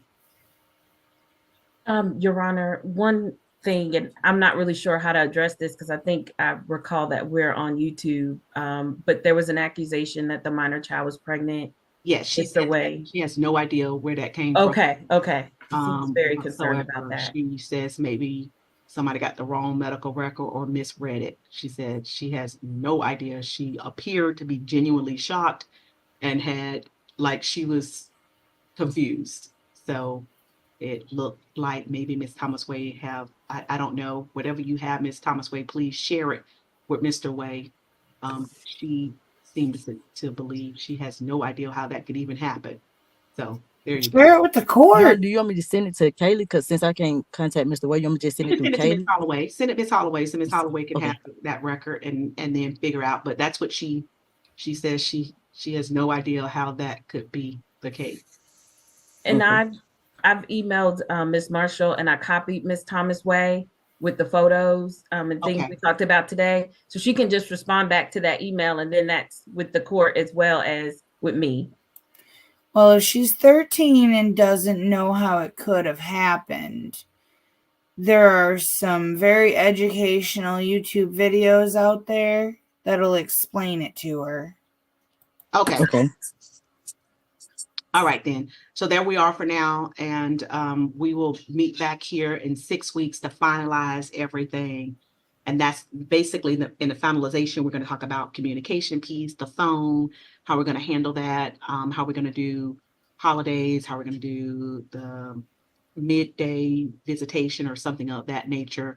So I'm going to try to give the girls as much time as possible with each other, but also to make sure that they're comfortable in their situation. Okay. All right. I'll see you guys back here in 6 weeks or so. Okay. All right. Thank you. Thank you. Thank you so much, Erica. Thank you for joining. That means a lot to me. Wow, that was a wild ride. And at the end of it, I still don't know who. I don't know. The child orders are remaining in place as they were. That was an emergency hearing for a motion of change. So no motion was granted to change. There's siblings that are involved, and the mom gets one and the dad gets the other, and the kids are together on weekends is how it broke down. So the dad gets the combative child that pushes mom's buttons, the strong-headed, mouthy one. And those are all things that the kid said about herself to the judge. That's not me passing judgment. That's how the judge basically described the kid. So yeah, the dad gets Kaylee, who was the one that mom supposedly had an altercation with, and then the mom gets the sibling. I don't know how old the sibling is. I don't know anything on that. And the dad had mentioned that the mom is facing some pretty serious felony charges. So they have another hearing in 6 weeks. Who knows? By that hearing, maybe there will have been some charges that have been, tossed down the laundry chute with the rest of them. No, yeah. And the judge didn't like doing that. She did not like doing that. But yeah, but it's unfortunately what had to happen in this case. With counseling, I think it could have been a different outcome. But counseling is not easy to get into or to stay into. The scheduling of it, especially if they want you to go more than twice or 2 times, like if they want you to go 2 times a week, if they want you to go more than once every couple weeks, it gets to be real hard, putting that in there when they're in school too. And that's the number one spot that's filled is right after school. So that means you're pulling them out of school twice a week for an hour or more. Well, it's got to be a little more than an hour because you got to get them there and then, get them back after. And if it runs over lunchtime, you got to, take that time into consideration. It just gets to be a bit much. So I do hope these kids get the counseling they need. I hope these parents join in the counseling. And I hope these parents learn to communicate together for the benefit of these children. Because it's not fair to the kids. Hi, Salty Buddha. You are really late. But you're going to like the next one, love. All right. Real quick, for anybody who is new and joining and was not here for the beginning stream announcement. So my daughter is turning 18 very soon on the 11th. And so everything that I get from this stream, from Cash App, PayPal, and Venmo, it's all going to go to her. So if anybody has considered in the past, I might, want to support the channel and you just haven't gotten the chance to do so, this is the time. Hi, Philip Heels Love. Welcome. Welcome to the party. Yeah.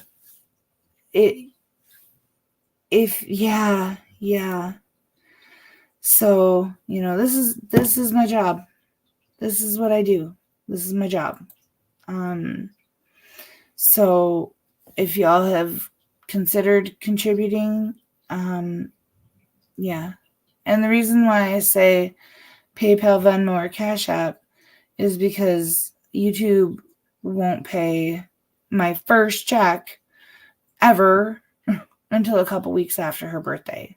So that's why I'm rolling the best ones out tonight, you guys. And I'm going to stay on as long as I can stay on.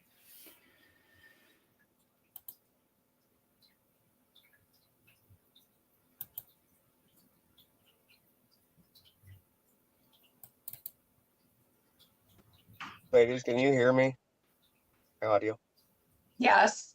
Okay. Okay. All right, cool. Can you hear the court though? That's going to be your issue because you had trouble hearing Miss Rourke. Yeah, I can hear it a little bit. I want to try to put my headphone in, but I'm worried it will hang up if I touch it. I can tell you, Judge is probably not going to appreciate if you interrupt him. So I know. Apologize. Okay. Court is now in session. It's bottom of page 1, Jennifer Chikuri versus Anthony Chikuri.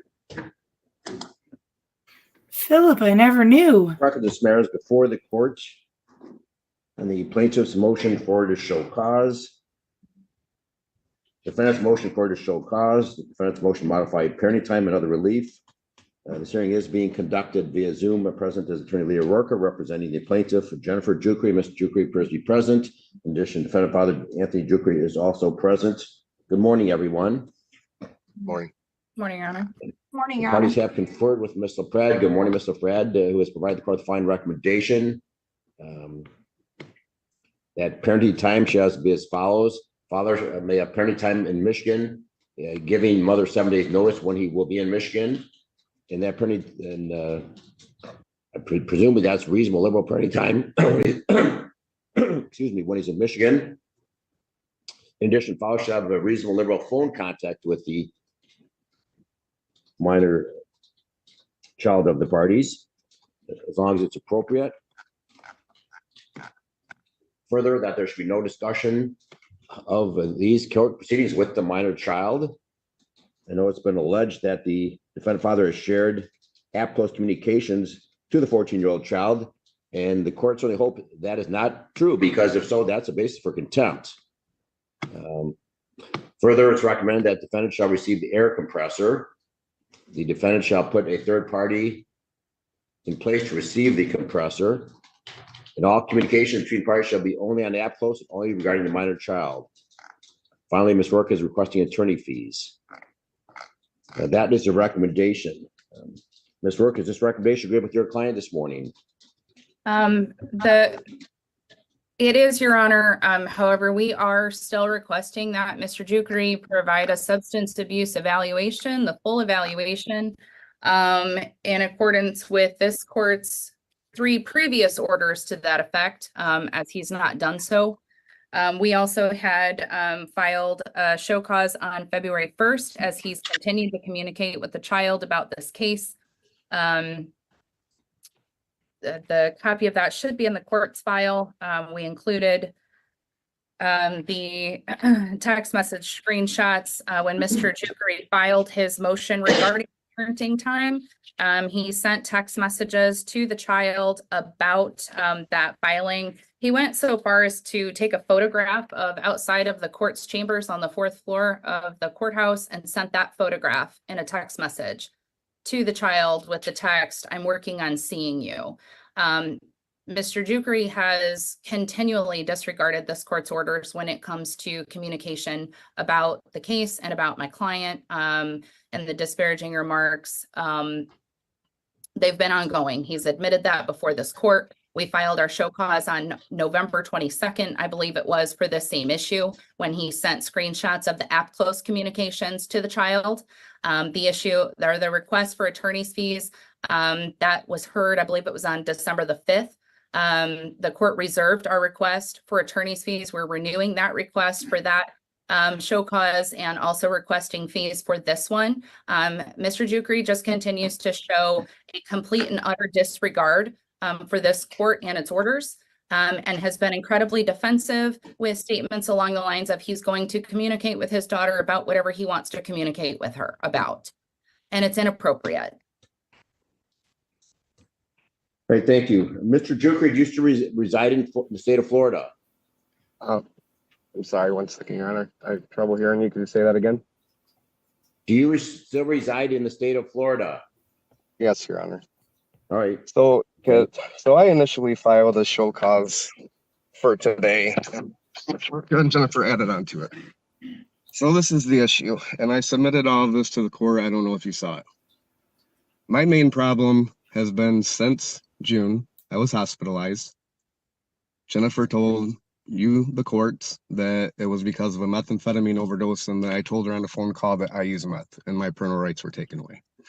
So now I submitted to you today all of my hospital records with my diagnoses, which show there is no drug use. It actually says the opposite in there, and shows that I had a methicillin resistance, MRSA blood infection, and sepsis. Everything that I said was true, and I submitted those records to the court. So I am asking that she be held accountable for that. And as far as, yes, I probably shouldn't have sent a picture of my daughter from court, but I was not discussing specific court topics with my daughter. All I was letting her know is that I'm doing what I need to do to see you.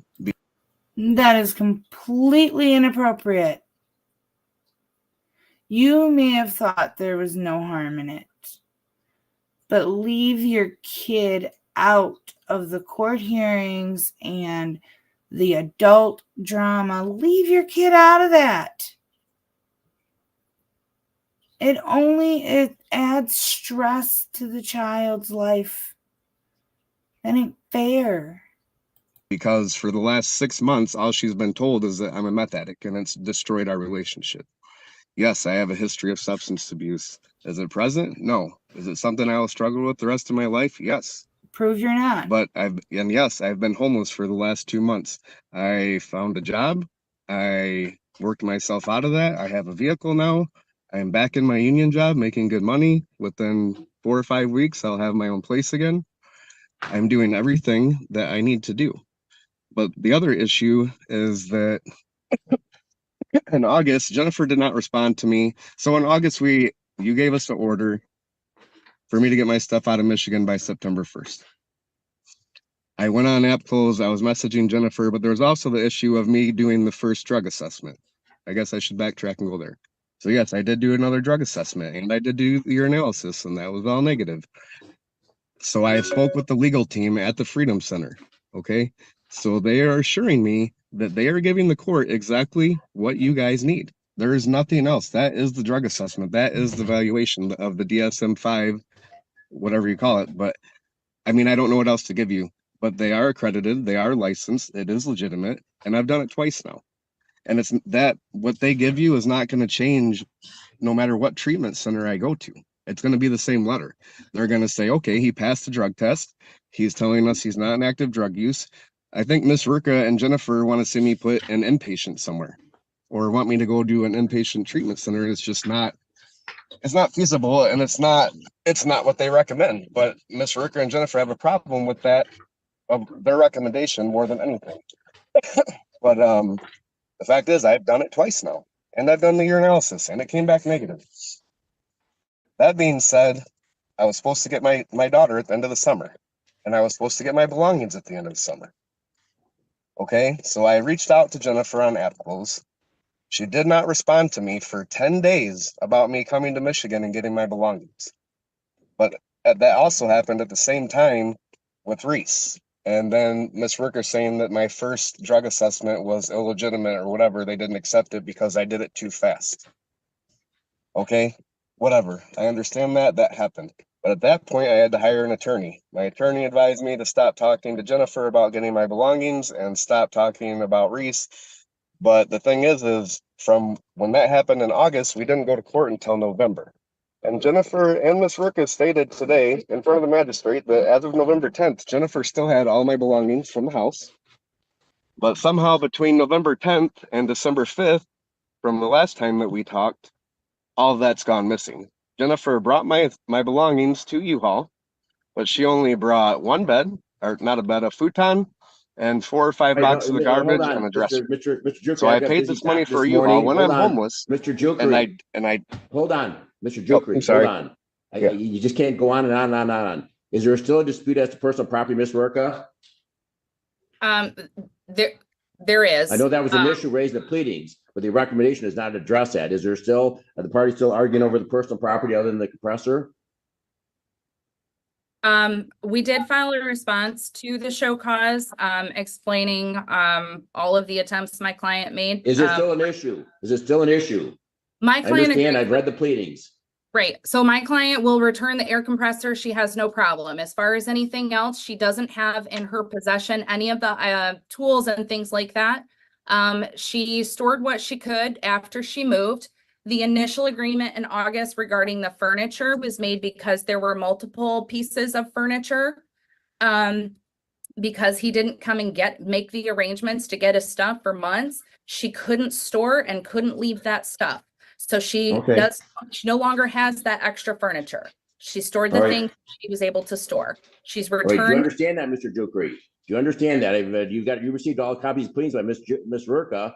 You didn't timely pick them up, and so it's all gone, other than the compressor. I couldn't timely pick them up because she wasn't responding to me on app close effectively when I could have came and got them in Filed the August. motion. All right, so the court's of the opinion that once this compressor has been addressed, that there's no issue as to any of the personal property. So there's no sense There's going a on lot about of the personal property, Mr. Jukri. So who's the third party? Let's get this compressor in the hands of a third party so that we don't keep arguing about this.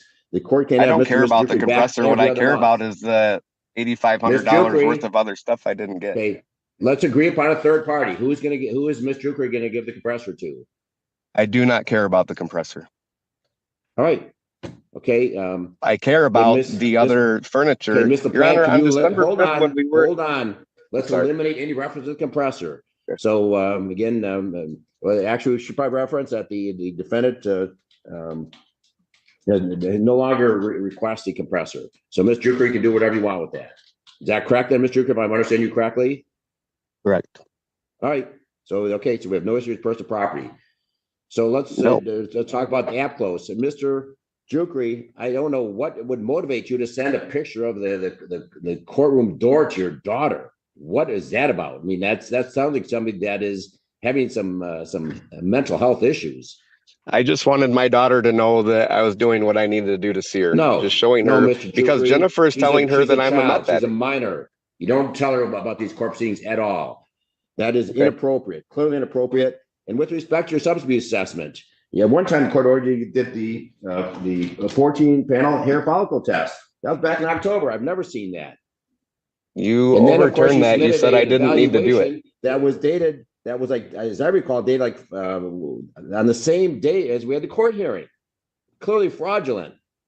So the court has never seen a valid substance abuse assessment. Ms. LaPrade, I don't know if your office has received one, but this court has not received any valid documentation that this court would believe to be a valid substance abuse assessment. Your Honor, attached to his motion to modify parenting time, he does have a 4-page document that is from the exact same center from the August assessment that does have your analysis attached to it. It was included as part of his motion, though, Your Honor. But I believe that there was discussion regarding that as well. Is that updated, or is it the same report that he submitted back in October? Your Honor, it is dated current, but it does note that this is the same, that they are the same company that did it back in August in the documentation. Okay, that's the Freedom Center, correct? I see it. That's correct, Your Honor.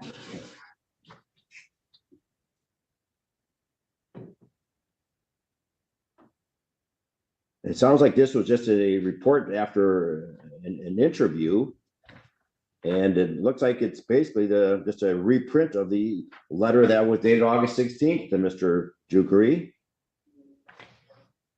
Yes, and I've spoke to the legal team after seeing Ms. Rurka's show cause at this treatment center, Your Honor. Whether I go to this treatment center or I go to another treatment center, they're going to give you their evaluation. And I did approve for them to release anything else that you guys want. And Ms. Rurka did not respond or did not ask for anything else. So I don't know. So I spoke to their legal team because this is the second time that I've gotten assessment at the Freedom Center. They're nationally and state accredited and licensed. And so I had a conversation with them this morning because this is going to become a bigger issue.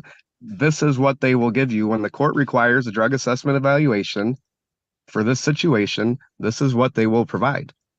So, I mean, I don't know what else to give. Right. Miss Worker, what else are you seeking? Your Honor, Mr. Jukri was ordered to provide a full assessment. The letter that he provided, you're correct, is essentially a reprint with a new date on it. This was addressed at length at our hearing in October and then again in December. Prior to this case being called, Mr. Jukri indicated that Mr. Hurley had reached out to me. I did not receive any communication from Mr. Hurley. Our position is that a letter is not a full evaluation. I've been in receipt of substance abuse evaluations. They go through and they list the criteria along with the responses to each, all of those things. And I know that this court is familiar with what a full assessment typically looks like. And it's not just a one-page letter summarizing that an assessment was done. Mr. Jukri sent me an email. I'm sorry, he sent my paralegal an email on February 1st that he had notified. He said, quote, I notified the drug treatment center where I had my assessment done. Patrick Hurley would like Rurka to call him immediately. I would recommend she does this before court today. She has his contact information. Your Honor, Mr. Jukri was ordered to provide the full substance abuse evaluation.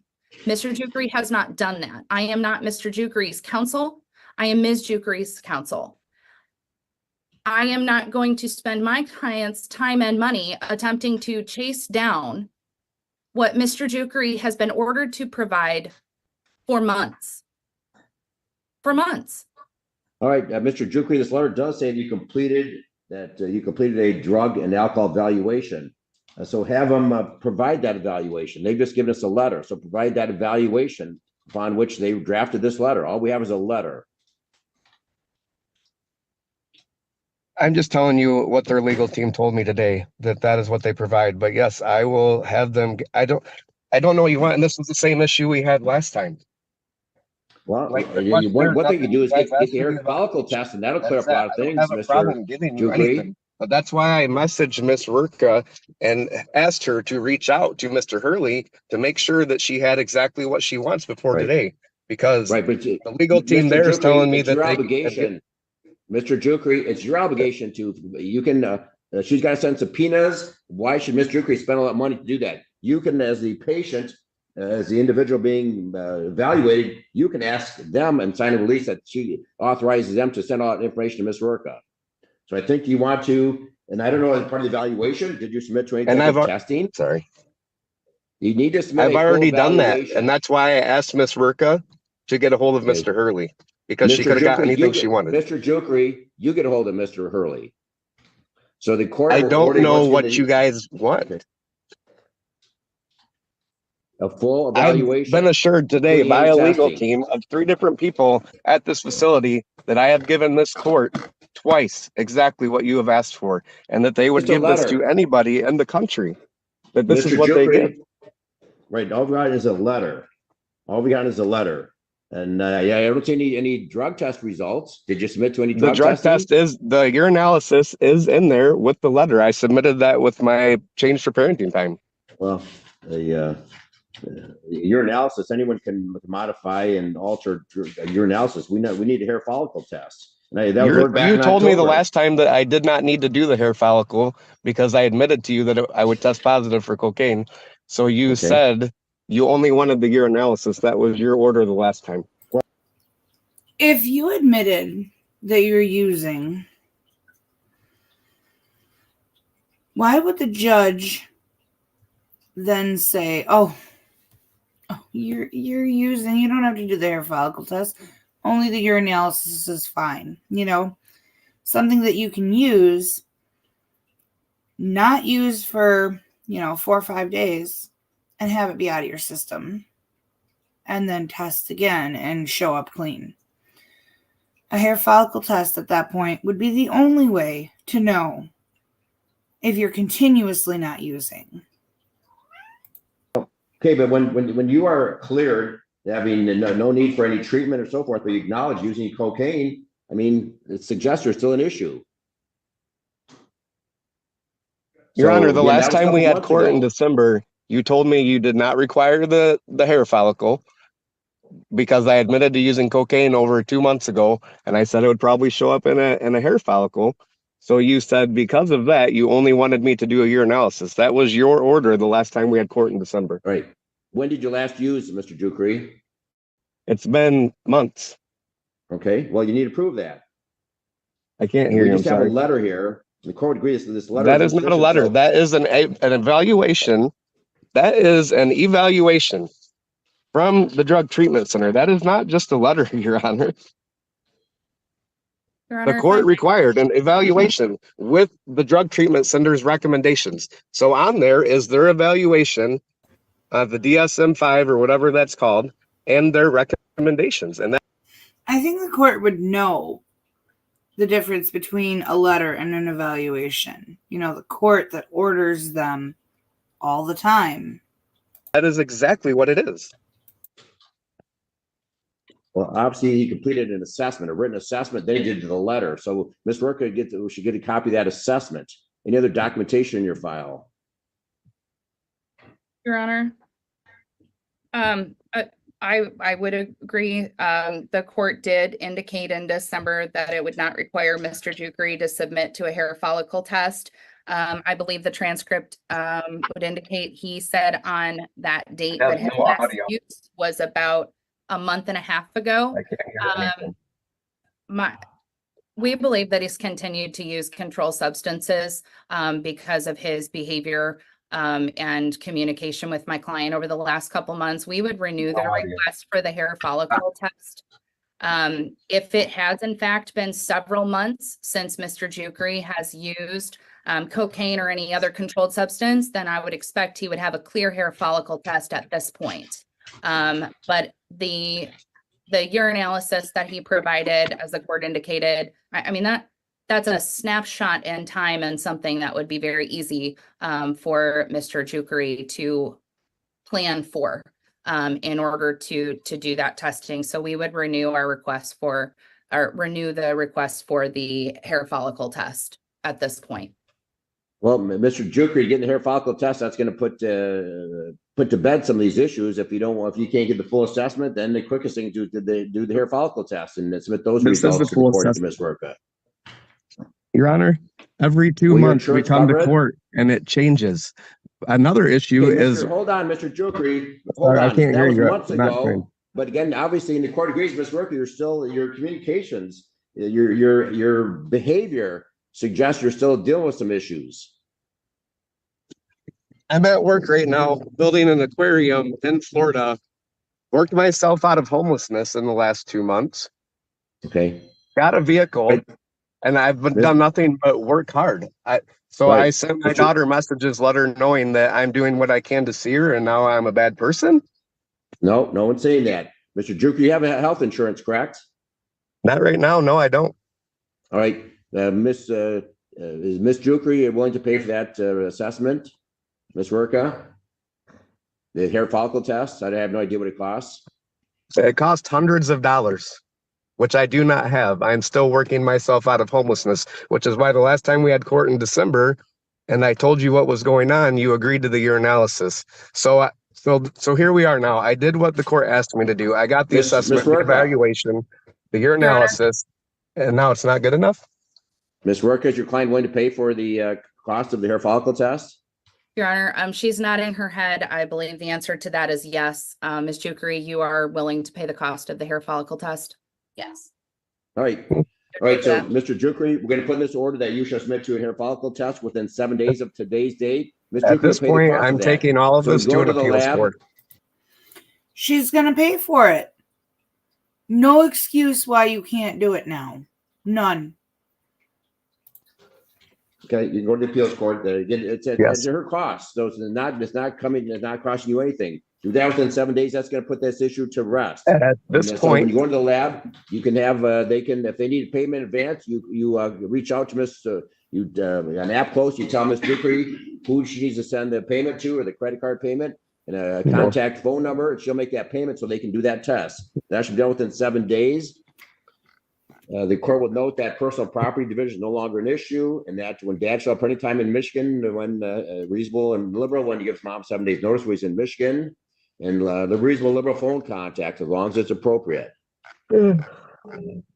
So I'm not doing that. I'm taking this to an appeals court. Your All right, Honor. you can put that in the order, Mr. Pratt. Well, we'll note for the record, Mr. Duke refuses to submit to a follow test, notwithstanding the fact that the other party will pay for it. There's no cost to Mr. Duke. Obviously, it suggests that there is an issue of substance abuse. So, and again, until that's done, Mr. Duke, the court will not expand any parenting time. That's fine. So what Your is, Honor. I will take this to appeals court. So this is over. Okay. Your Honor, just as a point of clarification, we would request that hair follicle test be completed before Mr. Jukri be able to exercise any parenting time. That's fine. And that's the court's order that be done within 7 days from today's date. Not happening. I've jumped through hoops enough for all of you. This is going to appeals. Have a good day. Okay. All right. That'll conclude this matter. Your We'll just Honor, note again to Ms. Rourke, you're requesting attorney fees. We'll continue to address that in the future. I'm sorry, I got some audio interference. So your pride is more important than your child at this point? Cool. Way to go, buddy. Your Honor, could you repeat The that? recommendation will note you're requesting attorney fees, so the court will reserve your request for attorney fees. Thank you, Your Honor. So this woman can blatantly lie and tell my kids that I'm a meth addict when I show the proof that that's complete opposite about my hospitalization, and there's no repercussions for that. Ms. Jukri should not be discussing you with your daughter. You should not be discussing her with your daughter. She came to the court and told this, and that's why my rights were taken away. She told the courts that I told her on a phone call I'm a meth addict, and you took my parental rights away. And I gave you proof showing you that that is an absolute lie. And still, I have to jump through hoops. So now there's no more. We go to appeals court. Your Honor, right, I'll conclude this matter. Your Honor, just briefly, if I may, at every hearing, Mr. Jukri shows up and makes wild accusations against my client that she is disparaging him to their daughter and making inappropriate comments about his behavior. That absolutely has not happened. My client has attempted to encourage the child to communicate with her father. She has her own phone. She has encouraged her to contact Mr. Jukri. Jukri is demanding that she put their daughter on the phone right now and threatening to take her back to court if it doesn't happen within minutes. She has responded that she's encouraged the child to contact him, that she's relayed the messages. She's sent photographs to him from various school dances and activities. Every hearing we've had, he shows up making these wild accusations that my client is calling him a meth addict to their child, which is just not true. I have text from my daughter saying that that's exactly true. And you could talk to my daughter, and she. That's noted for the record. Now conclude this matter. Everyone zoom out. Mr. Pratt, do you have any questions about the order? Send it in the mail. So based off of what you stated, he doesn't get to exercise any parenting time until the hair follicle test, correct? Please. Okay. Just one moment, please. Judge can't get them out fast enough.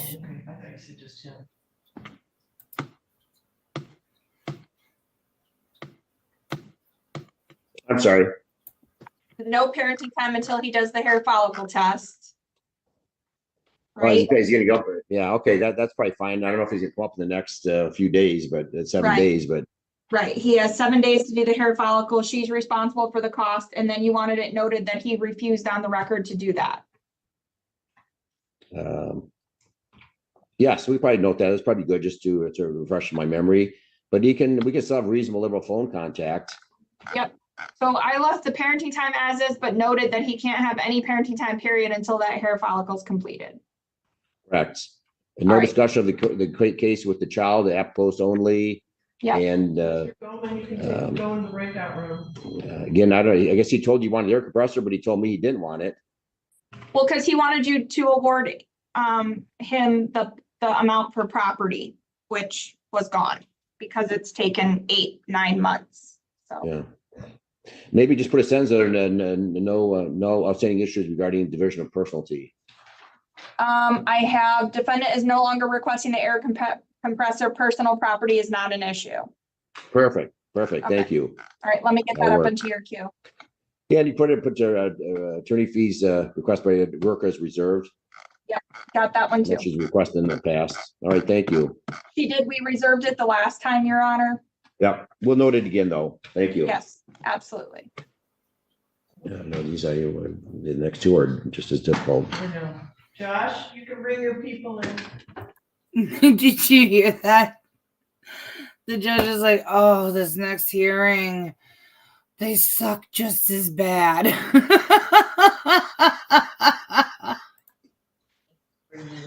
Are you ready on mine, Sarah, on the 10:30? Josh has been waiting all this time, and I've got your people in there already. Thank you. You're welcome.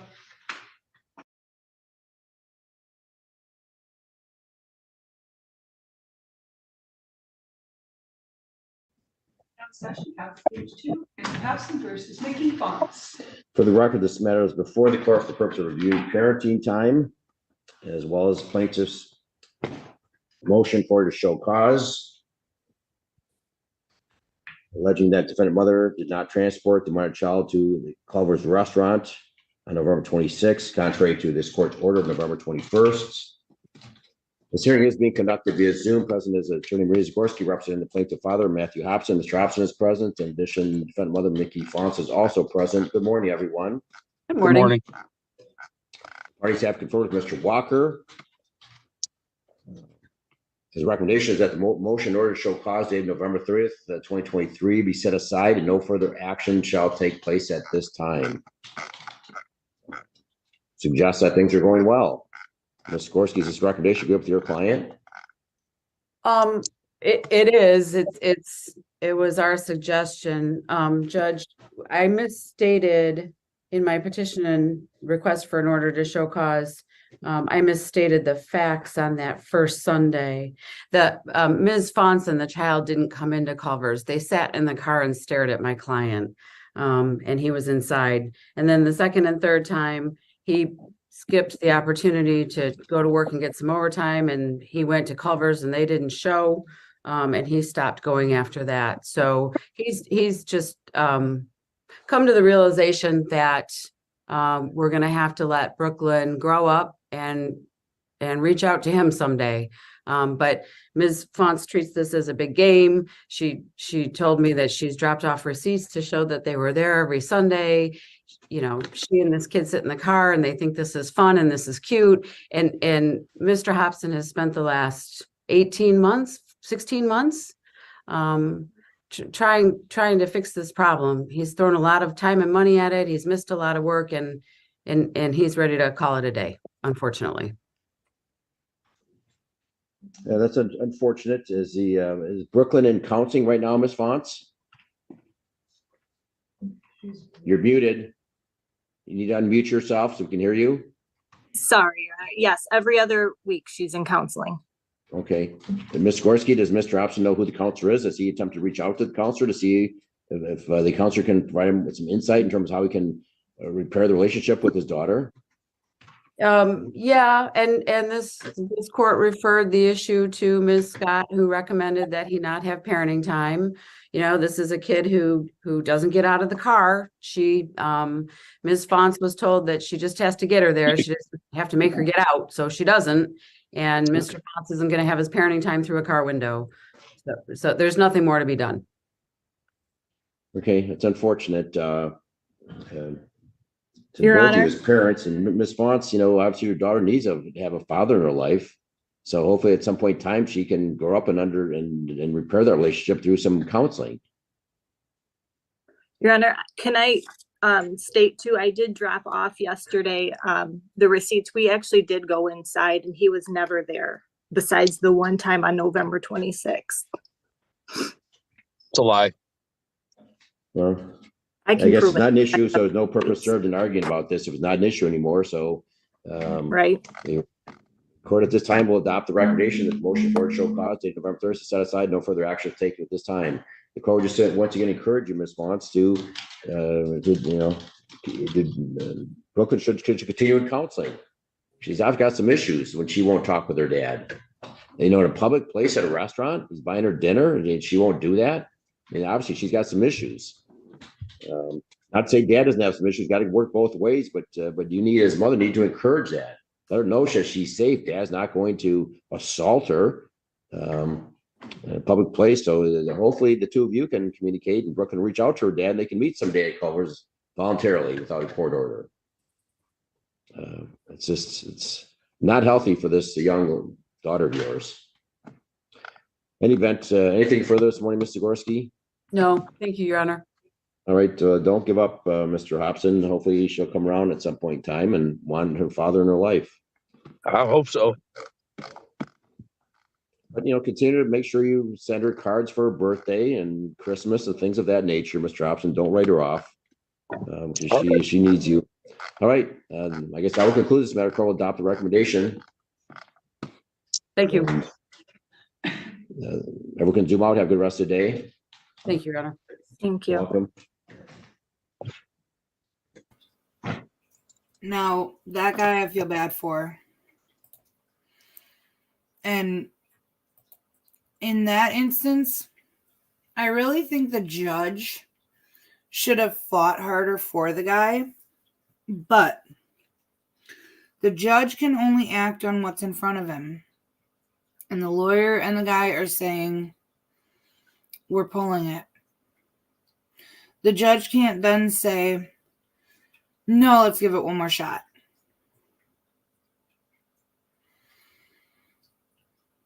But I do feel bad for that guy because I think that the mom is playing games. And children are not pawns in your divorce. They deserve better. You know what else deserves better? Doggos.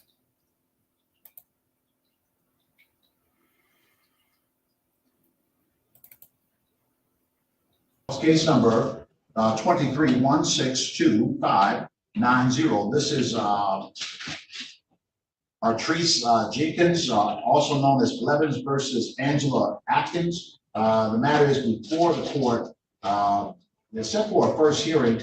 I do see that there is a motion for lack of jurisdiction. The court already issued an order denying that motion. That order was issued on the 30th of January 2024. All right, let me have the parties here. Real quick, Shane, before you go, I just want to say thank you. A couple of people have sent Cash Apps and PayPals for Kendra. And I just really want to say thank you. I appreciate it so much. So Shane, I did see yours. I saw one come in on PayPal. I can't get to it fast enough, and I don't want to hold the clip up forever. Nancy, I think it was Nancy. So you guys, thank you so much. I really, really do appreciate it. This stream tonight, this is for her. Everything I get tonight, Cash App, Venmo, and PayPal, it's going to be for her 18th birthday. I love you guys so much, and I appreciate all of the support. I have Ms. Jenkins Blevins in this matter. Say something if you're here. Hi, yes, I'm here. All right, thank you, Ms. Jenkins. Good morning to you. Do I have Atkins on this Zoom? Angela Atkins. If you're on this Zoom, say something at this time. I see an Angela indication, but if you're, let me see if I can get you off mute there. All right. I'm looking for Angela Atkins. Say something if you're here. I'm right here. All right. Good morning to you, ma'am, and welcome to the hearing this morning. All right. I denied the motion with regard to the claim that this court lacks jurisdiction. The court certainly has jurisdiction here. I understand that the parties are that there was some claim that that perhaps the venue should be changed into another court or something along those lines. But let me hear what this. I know that this case is about. At least from my reading, this case is about some dogs and about some agreement to breed a couple of dogs, and then to split the proceeds of the product of that breeding. And that it seems that there's some dispute that arose regarding the care cost of the dogs during the process of mating. But again, that's the sense that I get from this case. What I did not get from my reading of this case, any factual agreement as to the nature of this case, a bunch of text messages, but nobody sat down and drew up any kind of agreement. So let me start with you. This is not a trial, but just to give you a general sense of this, so that I can determine whether or not the case should actually stay here or in some other jurisdiction. Ms. Jenkins, you filed this case. You brought it in this court. Where did these dogs originate? What is this about? Tell me what this is about. Okay, good morning, first of all. So I'm here because Angela Atkins was a good friend of mine on Facebook. We have puppy groups, and she also breed dogs, and I also breed dogs. Angela, I had got 2 Yorkies. I'm gonna say this, 2 Merle Yorkies from a friend of mine named Jessica. She let me have the Yorkies, but she did not want Angela to know that she the one who gave me the Yorkies, because she said that she had bad business with Angela in the past. I just wanted to give Angela the benefit of the doubt, because I didn't have any bad run-ins with Angela. I had heard different little things. Let me stop. I read all that already, okay? Here's what I'm getting at. What happened? What happened? Okay, so what happened was this. When I picked up the 2 Yorkies from my friend Jessica, my friend Anna was going to help me. I had to stop. I muted you. Okay? Because what I'm really looking at now, man, I'm really looking at where did this stuff take place? Okay, I want you to tell me what happened. I want you to tell me where this happened. Where did all this begin to happen? Because that's an important piece of this case. Okay, I'm gonna unmute you now so that you can continue there. Okay. Now you got to come off of mute now. Okay, there you go. Go ahead now. Okay, so I met her at her son's house and gave her both of the Yorkies. Where's the son live? Day, I'm sorry? Where does her son live? Her son lives on street. The address is that in Detroit? Yes, that's in Detroit, Michigan. It's off of State Fair area. Okay. So when I gave her the dogs that day, the agreement was for her to co-own the dogs with me, and I would agree to give her a puppy at first, but I felt bad about her dogs being burnt up in the house. So I told her I would sweeten up the deal, because if that happened to her, to help her get back on her feet, I would split the litter down to half with her. Nobody ever do that for nobody. I have paperwork here where I have my other friend was going to do it for only 1 puppy. The only reason why I did that for Angela is because her dogs got burnt up in a fire. After Angela got the dogs from me, her whole attitude, demeanor, everything changed, which kind of freaked me out because we had a good relationship. Once she got the dogs from me, she just never wanted to answer the phone, acting like she was taking care of her mom. Okay. That's a horrible way to say her dogs passed away in a house fire. Like, I get it. You're a forward kind of person. You got the drive vibe.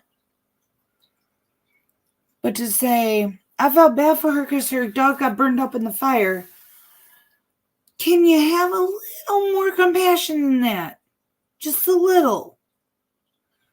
She probably loved those dogs very much. That is awful to think of that happening. To lose your home and also to lose animals that you love. Like, can we have a little bit more compassion for our fellow friends, please? Then after that, her mom got into it. You know, her mom convinced her to keep the dogs from me. Her mother had nothing to do with this agreement. I've never even met her mother before. After she got the dogs, she just wasn't answering my calls, no nothing, you know, it was just really weird. I couldn't understand why she was doing me like that.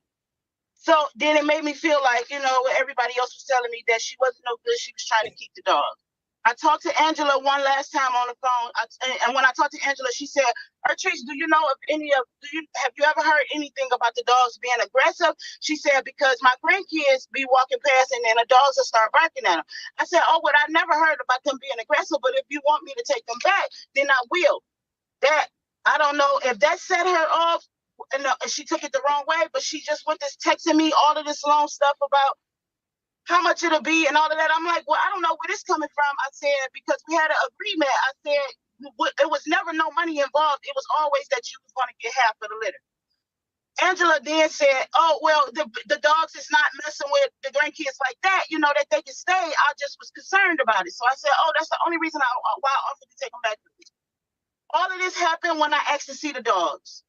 I said, Angela, can I please come and see the dogs? And she said, no, Artrice, you're not going to come to my house. She said, people don't co-own dogs and come and visit dogs. She says, you called me and you asked me how the dog's doing and stuff like that. She said, people just don't do that. You're not coming to my house. I never knew where she lived at because I only knew where the son was at because that's where I took my dogs to. I tried to get Angela to just let me see the dogs. I didn't understand her just keeping them from me, and she was only helping me co-own. Okay, so let me understand. Just stop you now. I think I've heard enough. So you never went to Bruce Township, or you never exchanged the dogs in Bruce Township or anything? Whenever you released your dogs. Okay. No, sir. I never even knew she lived there. I had to get that information from a friend of mine. Told me how to find her, and I went through 9th Precinct because I didn't want to go out there and they try to say, oh, I came out there rowdy. So I went through 9th Precinct and I had the police to go to the house with me so I can try to get her to give me back the dog. Do you have your dogs? Did you get your dogs back? She did not give them back. They told me that they couldn't force her to give them back, that I had to go to court because I had gave them to her in Detroit.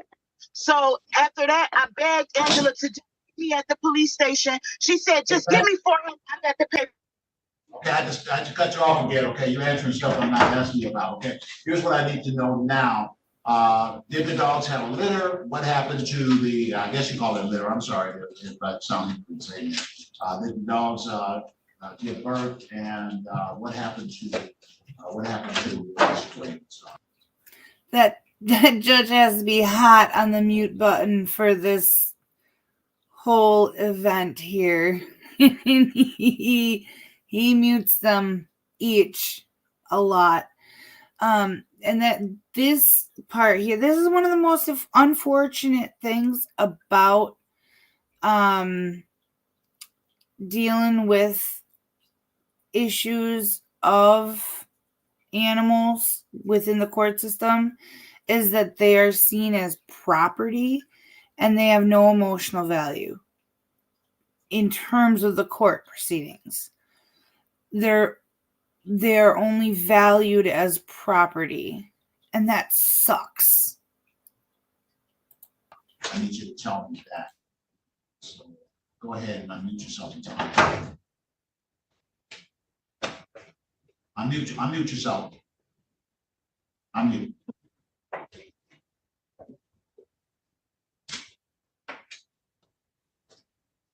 Better?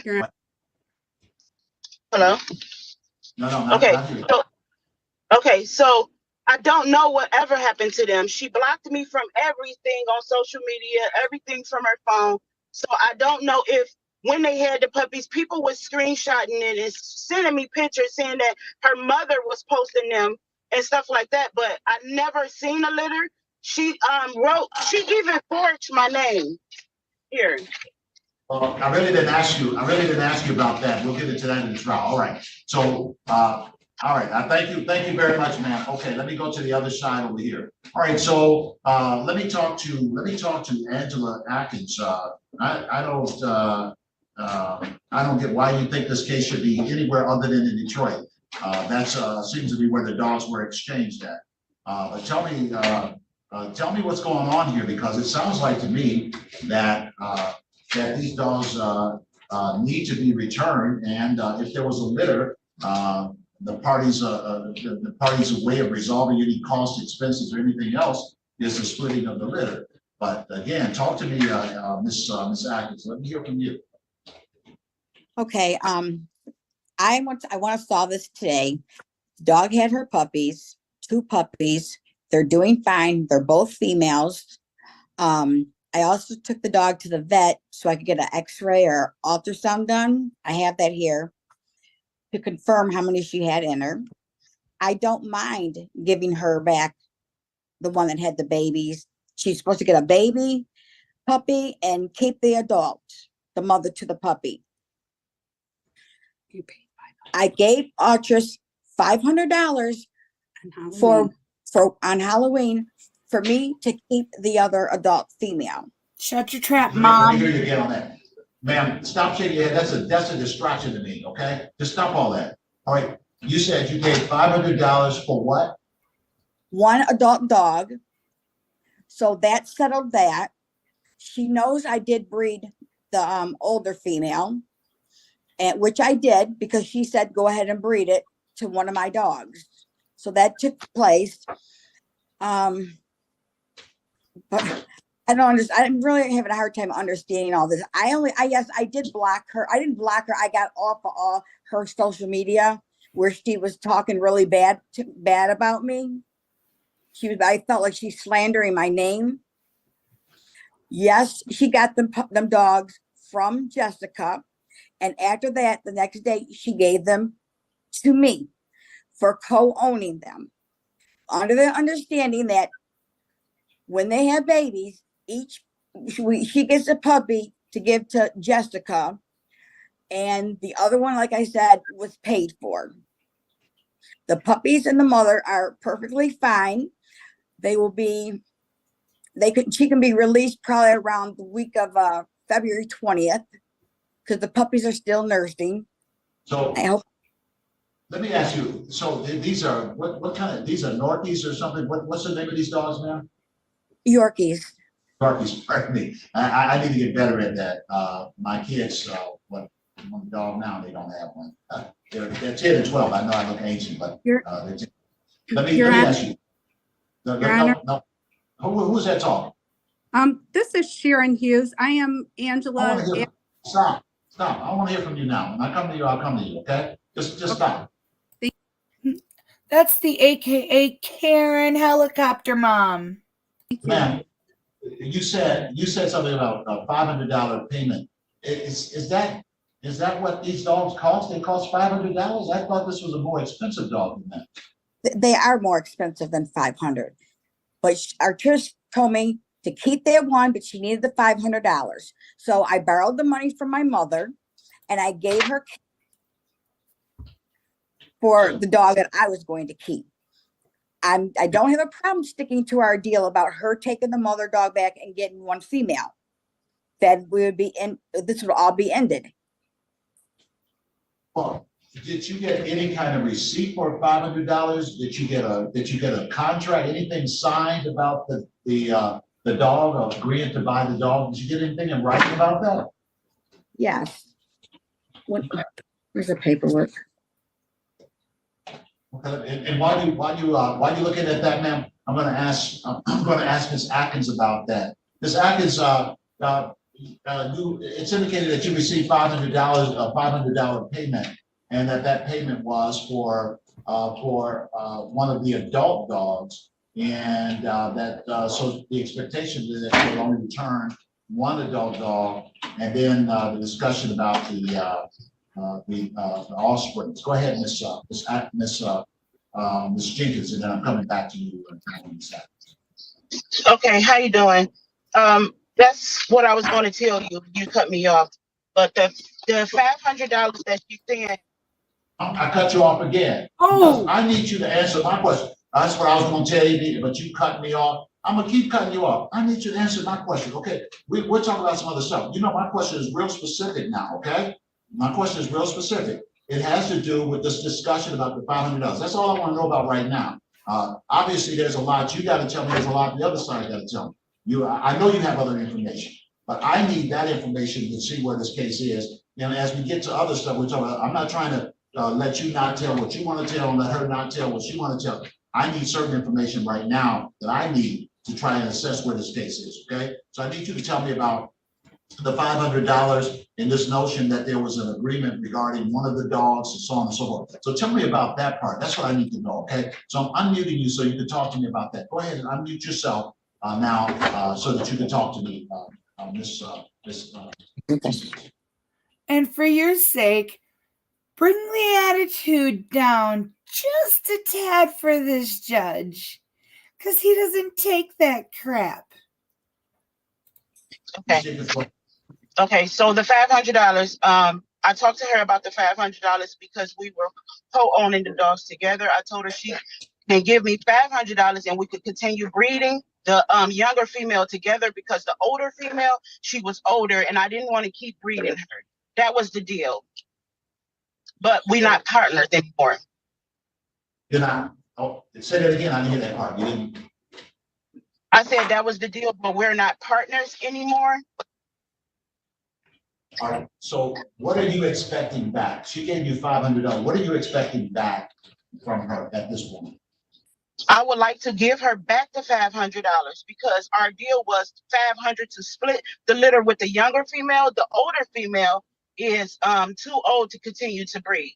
Now, she forged my name on here saying that I signed this document saying partnership was severed between the younger female. I did not sign this. It's a forged document.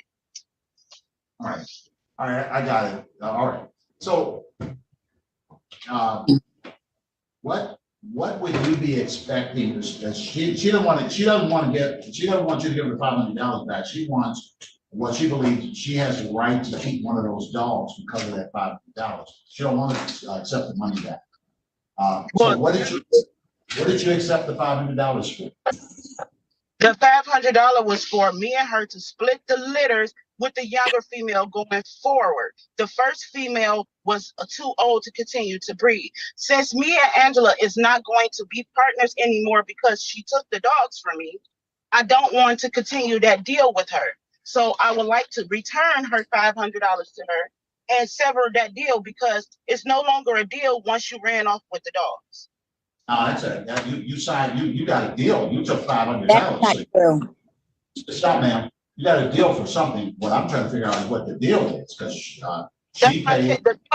The deal was for the younger female to be able, when she breeds, she would get a litter going forward. I'm sorry. You're not listening. Okay. I'll shut you off because you're not listening there. You paid for something. We'll figure what that is. So, ma'am, look. This notion, let me talk now to Ms. Atkins. This idea that you take two dogs, you give $500, and then you give her one dog back plus one dog from the litter. That strikes me as being unfair. If you bought one of the dogs and you use a dog to breed, then it would seem to me that you would return the dog that was used for breeding. Number one, at a minimum, and that whatever the litter is, you would keep half of the litter and she would keep half of the litter. That seems to be what the agreement is. The dispute seems to be over whether or not you get to keep the adult dog that was not that should not have been bred. That's what it seems like this case is about. So talk to me, Ms. Jenkins. Go ahead.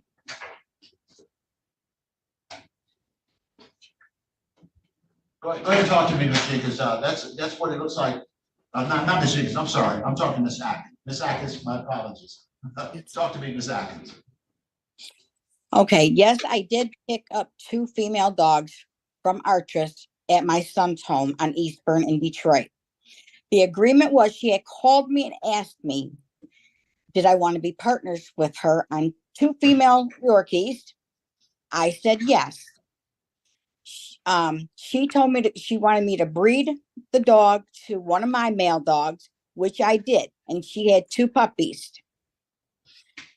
But the other one. So the $500 one, I was supposed to keep that one, and we and her were still talking about that. I gave her money. I can't see that. So I'm willing to stick to our deal, Your Honor, which was giving her the mother dog that had puppies in December, and I'm still willing to give her her puppy that she had asked for back. So there were only 2 puppies? Yes, and I went to the vet and they did I don't know if it's an ultrasound or X-ray. So, all right. And now which older dog are you suggesting that you should be able to keep? So she said that there were 2 dogs. One she said was older and should not have been bred, and then there was one that should have been bred. So which one of those 2 older dogs are you talking about? Or 2 dogs? Text message, October 25th from Artrice, breed girl to cash. Did you hear that, Your Honor? No, tell me. I have a text message that says, what is that? Breed girl to cash. She doesn't have her glasses, her reading glasses, Your Honor. That's okay. Angela, I'll talk to you in a moment, ma'am. No, not yet. All right. Here's what I'm getting at, ma'am. You had 2 adult dogs. One at least is suggested by Ms. Jenkins was an older dog, and one was a younger dog. they were sisters. Go ahead. What were you saying? They are sisters. Okay. So is one younger and one older? No. Okay, well, yeah, I see you're not gonna be able to work this, you're not gonna be able to work this out.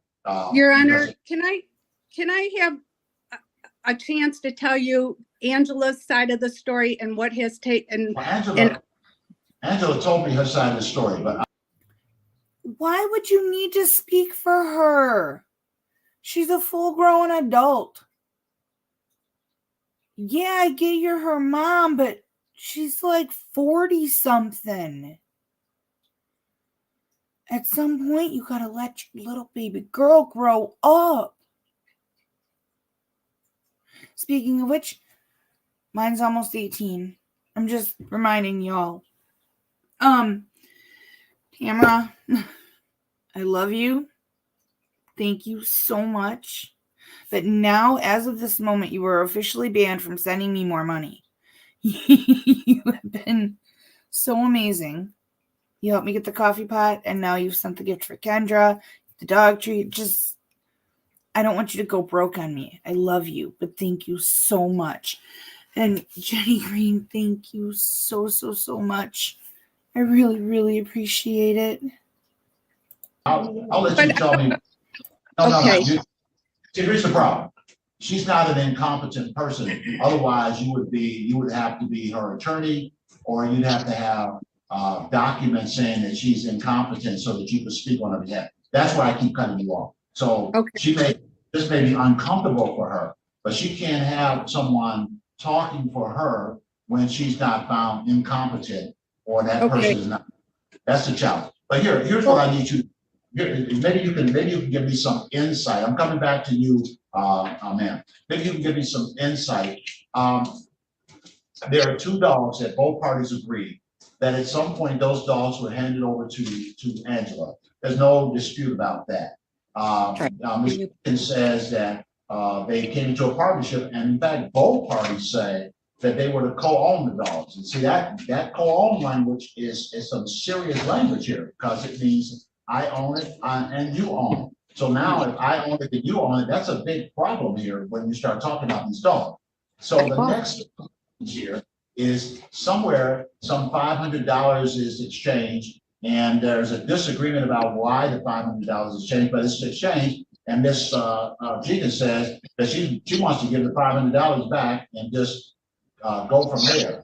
Well, you really can't do it that way because you all had, there were some actions that occurred. Dogs were turned over, a dog was bred, two. She wanted. Yeah, well, that's okay. I'm just describing what seems to have happened. So you got 2 dogs born from one of the dogs. So you have a total of 4 dogs. Before we talk about anything else, you have. I purchased 1 dog from her. Excuse me.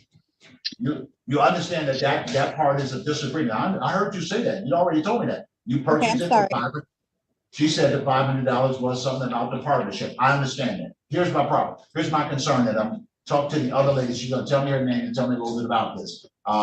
That is that it looks like there ends up being 4 dogs. The plaintiff, Ms. Jenkins, says she wants the 2 grown dogs back, and she wants half of the offsprings back. That's what she wants. It sounds like what Angela is saying. Miss Angela says that she wants to keep one of the grown dogs, give one of the grown dogs back, and one of the offsprings to Miss Jenkins. That therein seems to be where your difference is. Now let me hear from the lady that's sitting next to you. What's your name, ma'am? I'm Sharon Hughes, Angela's mother. Yeah, what's And your name? What's her name? Sharon Hughes. Sharon Hughes? Yes. Okay, thank you, Ms. Hughes. All right, go ahead, Ms. Hughes. You heard what I've been able to hear about this. Tell me about this quickly, ma'am. Okay, the incident occurred, they met in Detroit halfway to exchange the dogs. The agreement was done through text messaging from Detroit to Bruce Township. The dogs have resided in Bruce Township, Macomb County since October 15th. I was staying with my daughter before post-cancer treatment, and I broke my arm. So my daughter was taking care of me. I was witnessing everything that was going on from Miss Artrice.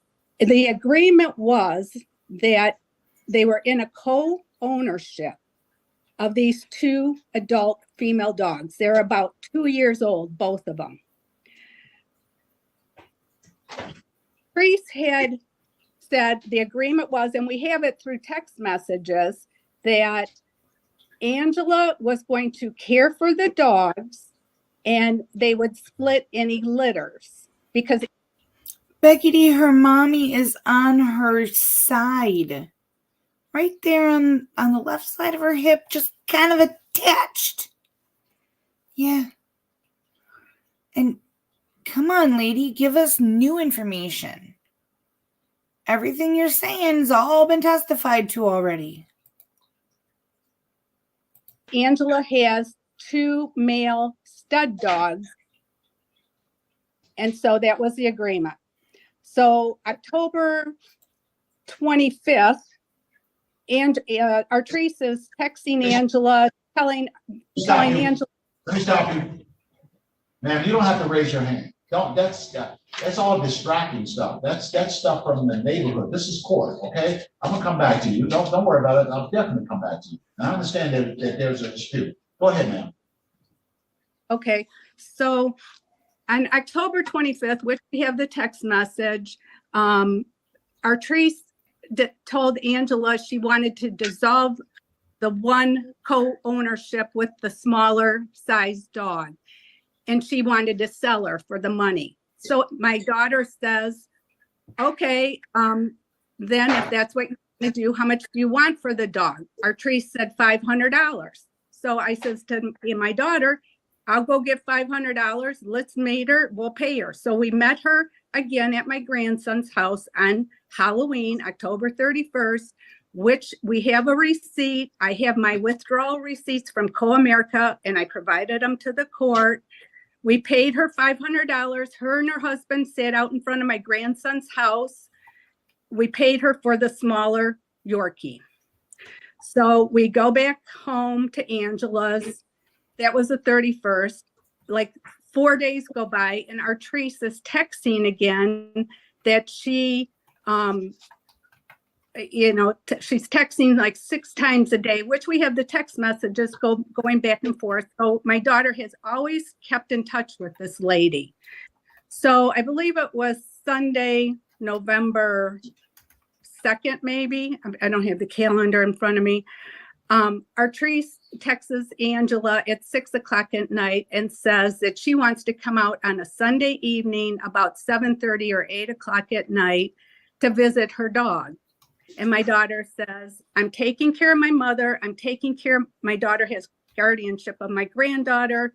I'm putting my granddaughter to bed for school. And tonight's not a good night to come out and visit the dog. So Artrice got upset with that. So I think that was November but I think it was November. Okay, and I'm gonna stop you here because I get a picture of what you related to me based upon a few things that you, other things that you. She brought the state police. She brought the state police. That's okay. I turned you off. That's okay. I know that there's been police involvement and all those kind of things. And this is a very unfortunate situation for everybody involved because it's clear here that you have dog lovers here. You have people that really are affiliated with dogs and know something about breeding and so on and so forth. And you have a disagreement. I don't typically approach cases like this because I would go ahead and set it for a trial date and then hear all the details. The reason that I've allowed you all to talk about it is number one, to establish whether or not that this is the proper place for this case to be. And it appears that it is.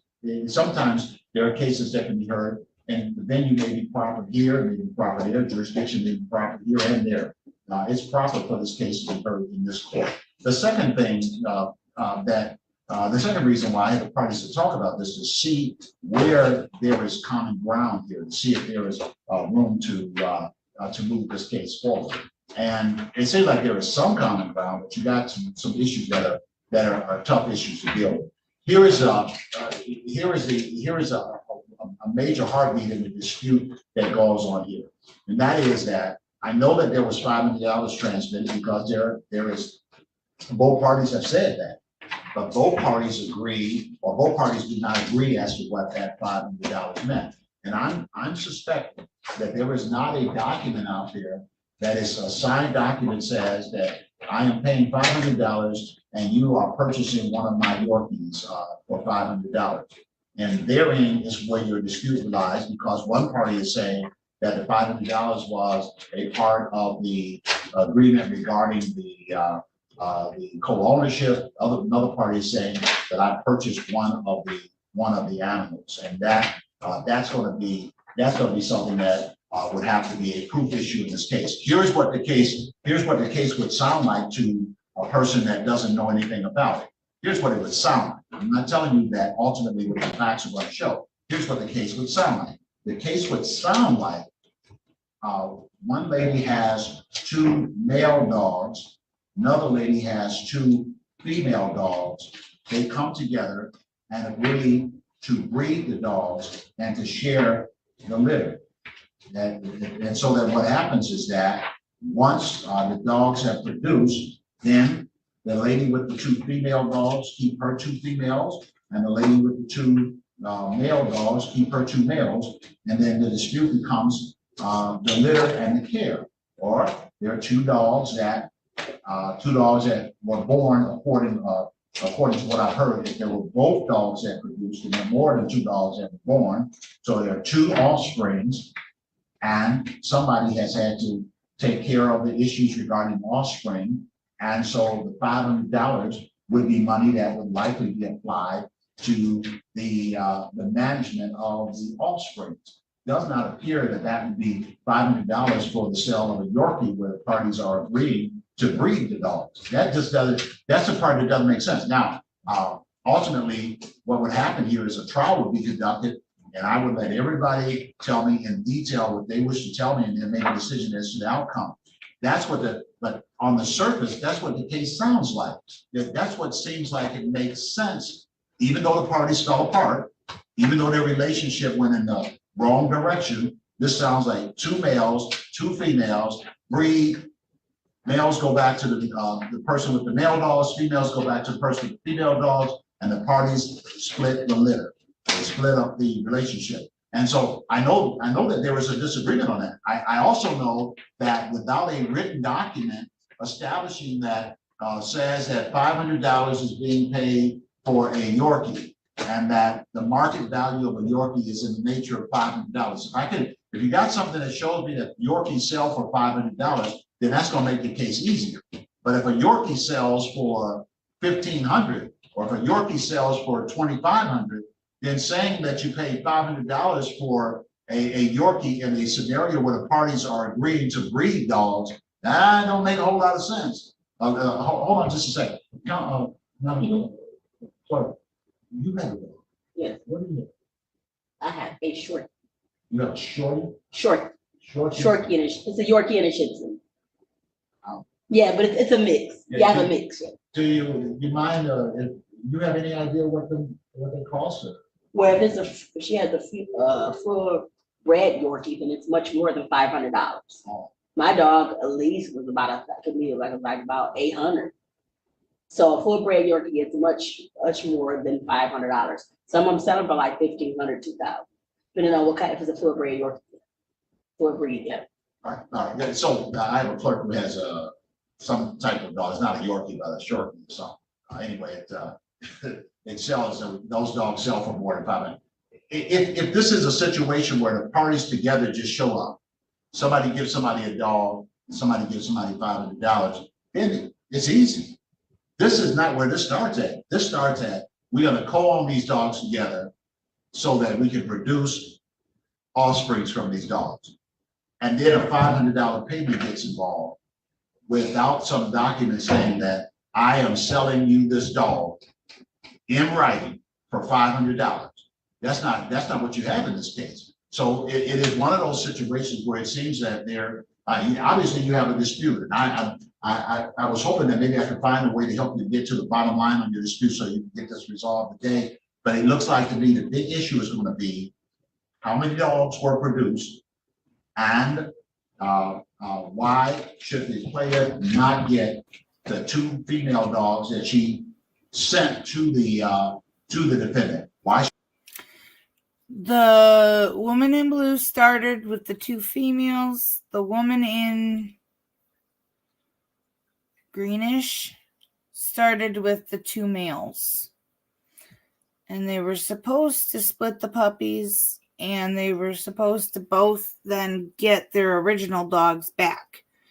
Lady in green decided she wanted to keep one, so she gave Lady in blue $500 to keep the female that was too old to be breedable.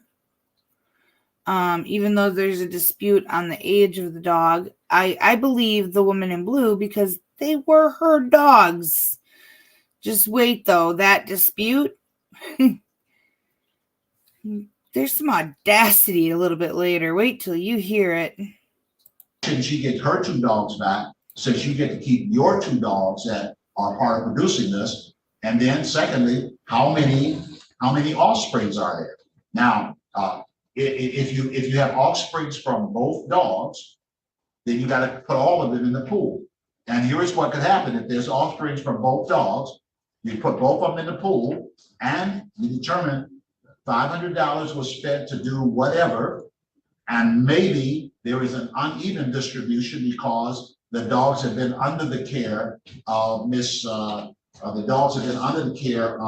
Atkins for the last 5 or 6 months or whatever period it's been. So that's what this case sounds like, and I just want both sides to know that. Now, I'm going to move on. I'll set up some hearing dates if we can't reach a resolution on this, and then I will make a decision as to the outcome ultimately after hearing every single detail and looking at every single message and so on and so forth. So let me hear first from Ms. Jenkins. And Ms. Jenkins, I'm simply asking you, you understand the court's take on this in terms of what I see without hearing anything. You got that, right? A shitsy. Yes. Anything you wanted to tell me, neither side can tell me everything today because of the trial. That's what we'll do with here, everything. Anything else you wanted to say that maybe I should think about at this point? I just wanted you to think about the fact that they sent me these papers to my house that's illegally trying to say that 36th District sent it. They forged my name on these documents saying that I gave them my younger female. And the females they are not sisters, they are mother and daughter. The older one is 6.5. The younger one is 4. She'll be 4 years old. Both of them are not sisters. That's mother and daughter. And Also, I have documentation stating where she says that we can settle everything. If I gave her $400 for the stud fee, that is for her boy mating with my female. If I gave her $400, she will return them.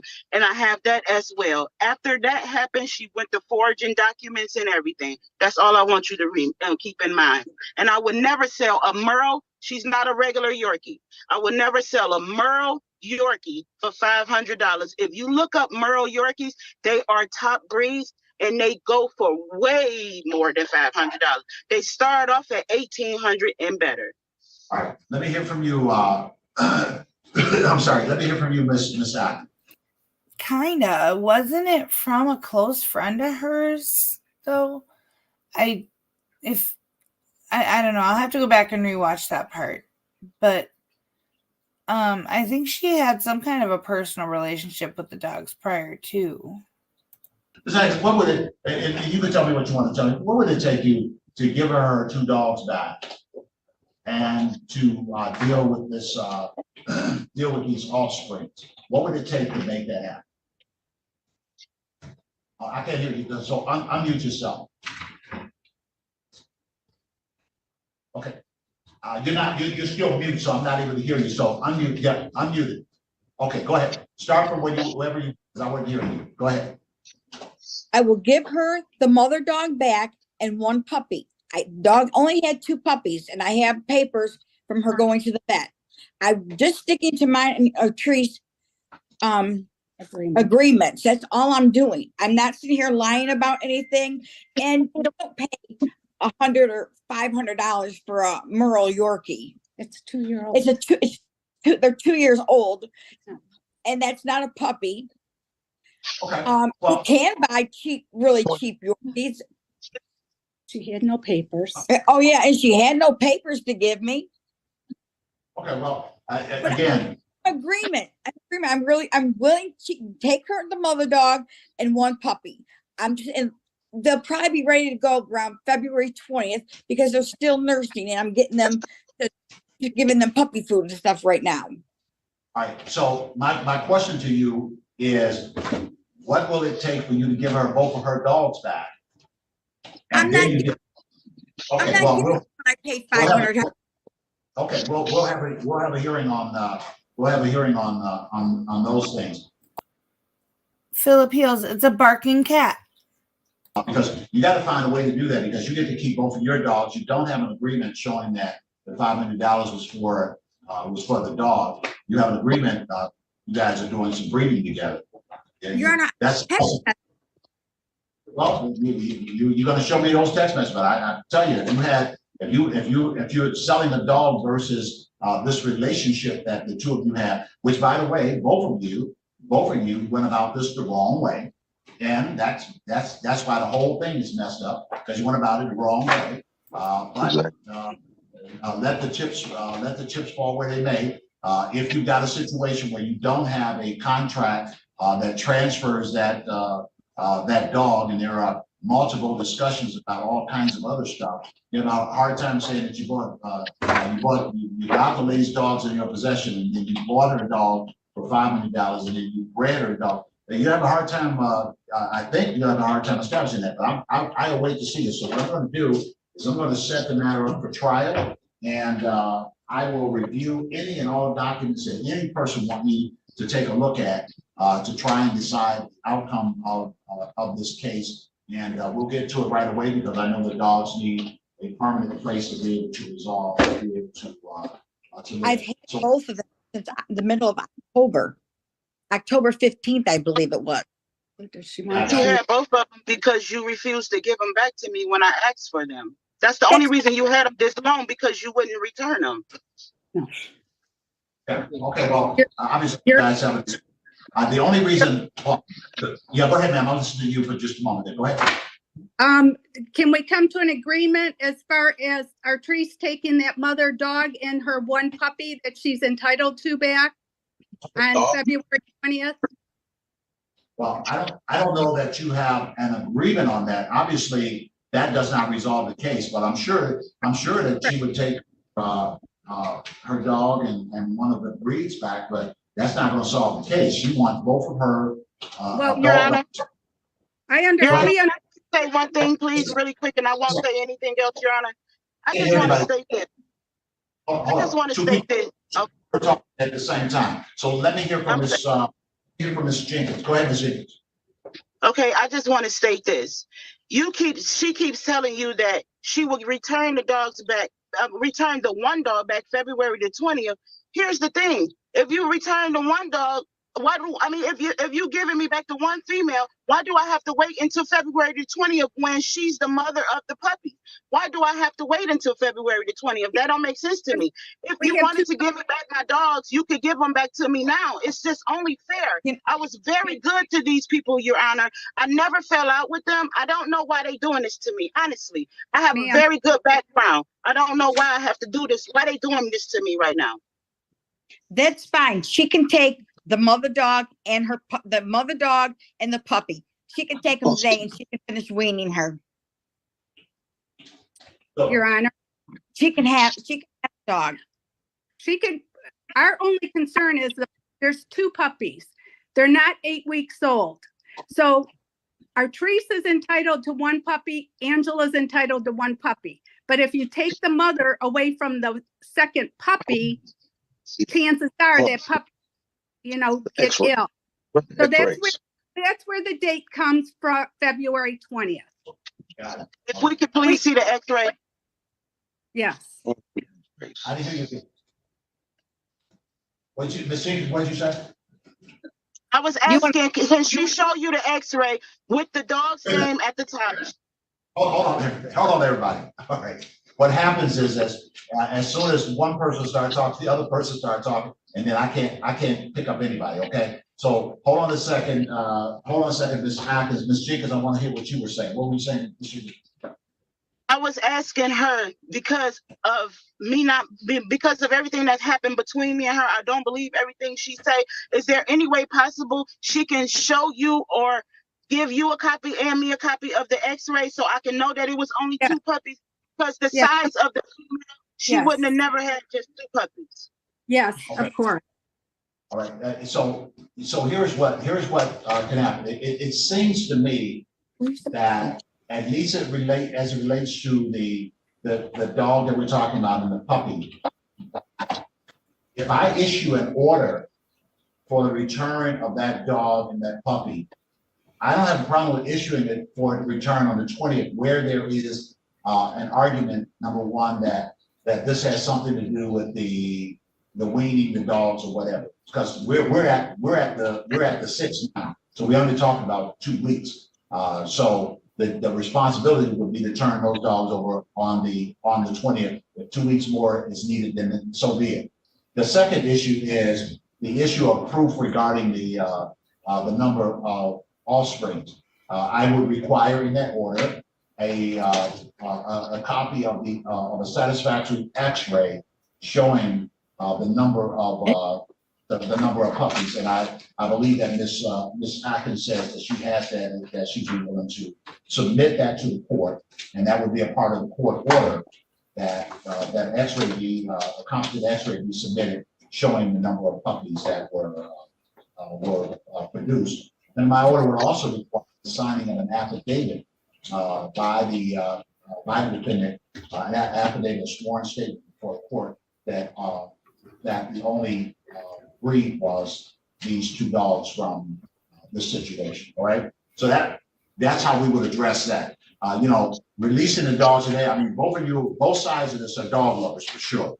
I don't know a whole lot about it. I just know that there's some type of weaning period that is involved with this. I don't know a whole lot about that. But if Miss Atkins was saying I need 3 more months, then I would say, wait a minute, what are you talking about? She's saying that 2 more weeks. 2 more weeks would resolve that part of it. That makes sense to me, is all I'm saying. So I don't think you need to argue about that part. So that if we do the case that way, that will resolve some of it. The issue now becomes what happens to the rest of this. Are the parties willing to go their separate ways? If Miss Jenkins gets one of the grown dogs and one of the puppies and proof that was what was produced, does that satisfy your end of the case, Ms. Atkins, Ms. Jenkins, so that you're willing to walk away with that. Would that satisfy you? Are you asking me? Ms. Jenkins, yes. Oh, okay, I'm sorry. Yeah, I would like to have proof that it was only the two puppies. And also, I am not giving up on the younger female. I'm not walking away from her because I didn't agree to that. Okay, I only agreed. So I'm sorry. Dispute that would be left in this case would be the dispute regarding the other adult dog. And Your Honor, sir. would you be willing to take a polygraph at our expense on that matter? Polygraph? You can certainly do it whatever way you want to do it there. The other thing that you can do, because I'll set up a hearing on that part of it, you got this other part resolved, then the dispute will just be on that part. The other thing that you could look at, assuming that this first part is resolved, I'll sign an order for things to take place with the proof of the number of birth and so on and so forth. So now what we're talking about is the other adult dog. Now, is there any agreement under which the parties are willing to enter into any discussion regarding the sale or purchase of that particular dog? For example, Miss Atkins says that she paid $500 for it. Ms. Jenkins says that's not what the $500 was for. Ms. Jenkins, are you willing to I have my release? receipt. I didn't ask you that. I didn't ask you that. Actually, the one in green wants the older one that the one in blue says is now too old to be breeding. But the one in green is convinced that they are sisters. The one in blue says that they are mother-daughter, so that there's an age difference. I don't know. I feel like that's something the vet could elaborate on, though. Okay, so, that's why it's important not to interrupt when I'm talking. So, Ms. Jenkins, is there any scenario under which you would set a certain price for that adult dog, whereupon you will release that dog? Miss Atkins, is there any basis upon which you would receive any amount of money regarding that adult dog, whereby you would release that dog to Miss Jenkins? Do both parties see what I'm doing? You see what I'm doing? Ma'am, Yes. Mother, Yes. you understand what I'm saying, right? I do understand, Your Honor, but Listen to me. I don't know if they can reach an agreement on that. What I'm saying to you is that now that you have reached a resolution regarding the other situation, the question is, other than going to court and having a big fight about it, is there some common ground that the two of you might be willing to enter into involving payment or whatever that could result in solving that issue? That's the question, okay? And that's for both sides. Ms. Jenkins, you understand what I'm saying, correct? Not that you agree with it. All right, and you understand what I'm saying as well, Ms. Atkins, correct? yes, Your Honor, where would we meet to exchange the mother dog and the baby? We need a safe place because her husband showed us threatening behavior when we paid the $500. Oh my God. Yeah, well, we don't have to talk about that. Here's what I would have you all to do. I'd have you come to the court and exchange the dogs. You should exchange the dogs outside of 36th District Court. I'll have my officer there, exchange the dogs, and it's okay. And I'm going to draw. What day is the 20th? The 20th is on a Tuesday. Can we do that on a Monday? You want to do it on the 19th? Well, I won't be able to do the 19th. Is President's Day. I think we're closed that day, right? Yes. Oh, you are. We're closed on the 19th. So the 20th would be. Okay, Judge, I work 6 days a week. I was wondering, can I just look at my schedule to see what the 20th would be for me? Because I work from 6 to 3:30 in the afternoon. Okay. All right. So I'm looking. Yeah, take a look at it and see if that works for you. And obviously I could arrange other times to do it. I know that you're, you're working on a short time schedule to kind of get this done. Your Honor, the 20th worked good for me because I get off work that day at 1 o'clock. I mean, at 12 o'clock. Okay, all right. So, Miss Atkins, if it could be sometime on the 20th, like, at, 1 o'clock or 1:30 or whatever, we'll take care of it right here. At 1 o'clock, just, is it good for you? Do you have any doctor's appointments? No. I hear you. 1 o'clock on the 20th? On the 20th. Okay. And you'll get an order from me. You'll get an order from me in that regard, and then I'm going to set a trial hearing on the remaining issues, particularly as it relates to the one remaining adult female dog and the dispute surrounding that. That's the thing that we'll take up next. Okay. Okay. Not just mom, helicopter Karen mom. Okay. So, when will that date be? Yeah, I'm going to give you that in a moment. Let me get to matters for the order. And Now, will we be allowed in the courthouse with the dogs? Potentially, but what I'm going to have my court officer, and I will likely be out there myself with the court officer to for the exchange of the animals. Okay. All right. So, yes. So this has got to be a first. This has got to be a first for you. I'm sorry. No, I can tell you some stories. All right. Not not by a long shot. But this is a way, so we want to try to get to the bottom of this. So the dogs that are going to be turned over is a female, an adult female. What kind of adult female? Yorkie. She's a Merle Yorkie. Okay, and then again, of her from text messages. I didn't hear you say it again. I said again, we have text messages with pictures of this dog. Okay, all right, and so the new dog is going to be a female or male. What's your new dog? The female, and we call her Baby. One is Mama and the other is Baby, because the names that we were told by Artrice, the dogs would not respond whatsoever. It was like she had gotten the dogs the day before and she must have renamed them because they didn't identify to the names that we were given. That's their name, and they do identify to their name, and I didn't just get them 2 days before you got them. I lived there 6 weeks. You're arguing about stuff. The audacity. Oh my goodness. About stuff that I can't help you with. Here's what we're going to do. The adult female dog is what did you call Miss Mama. What did you call the adult female dog, Miss Jenkins? Mama. No. Oh yeah. Wait a minute. I'm getting the names and stuff. Yeah. Let me hear from Miss Jenkins first. What did you name the adult female dog, Miss Jenkins? Adult female name is JJ. The smaller female name is Ash. Okay.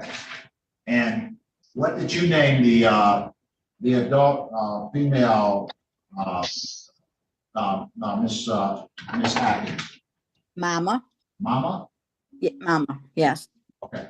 And now she said there was another dog named Ash. Was that the other adult dog? The other dog out Miss Jenkins, the other adult was named Ash?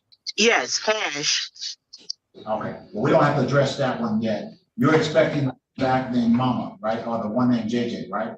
Which yes, the mother dog. Okay. The mother, right, she's the older one. Okay, got it. All right. And okay, the newborn.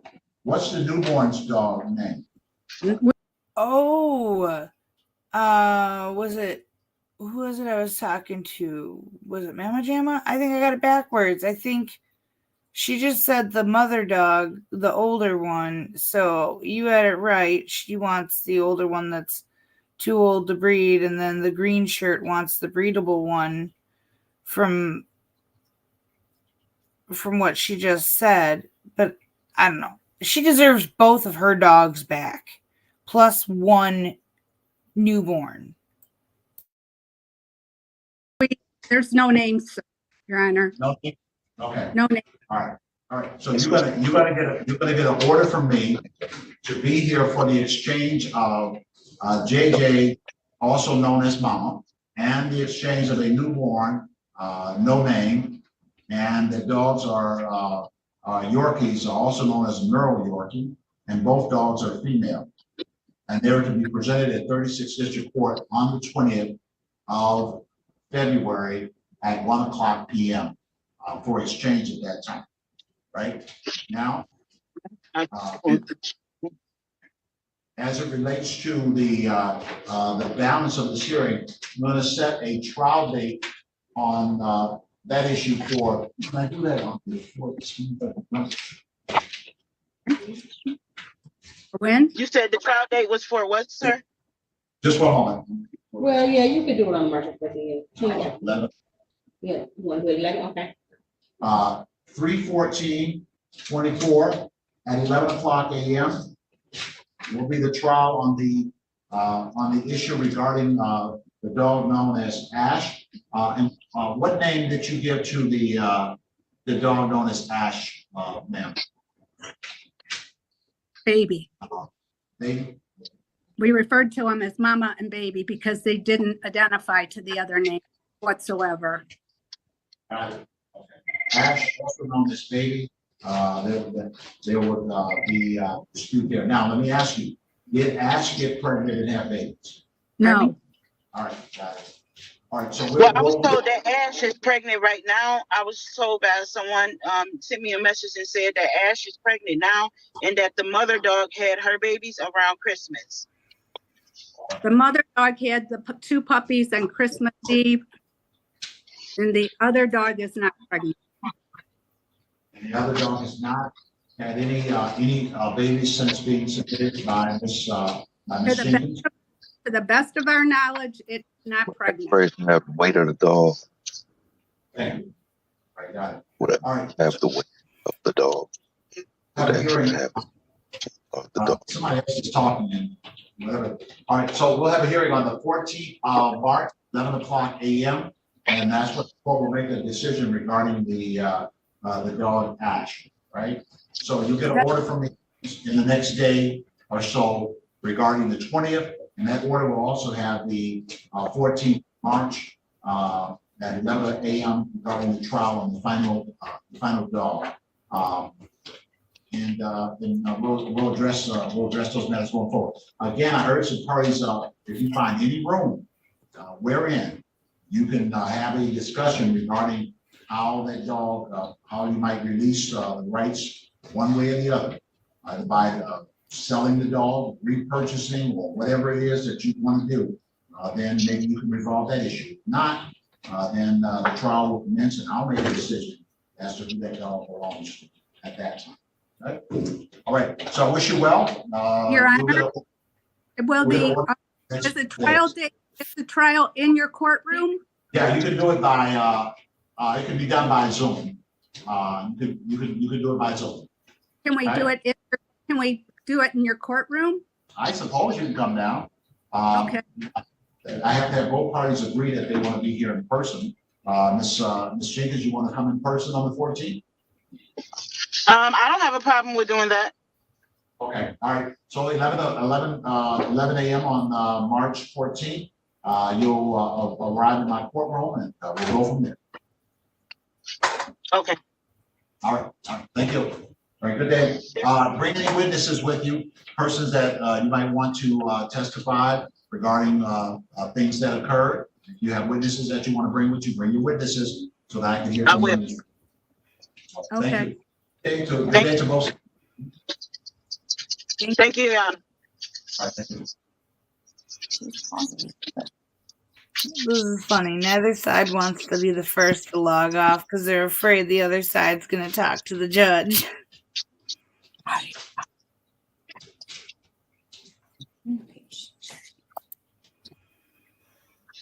Correct.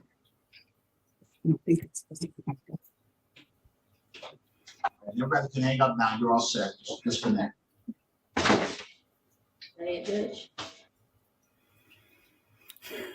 There's Ava.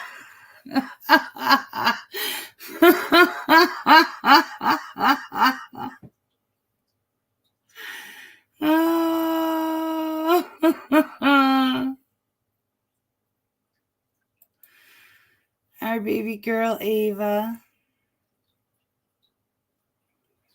Oh, of course, Salty Buddha. I got it. You think I already didn't?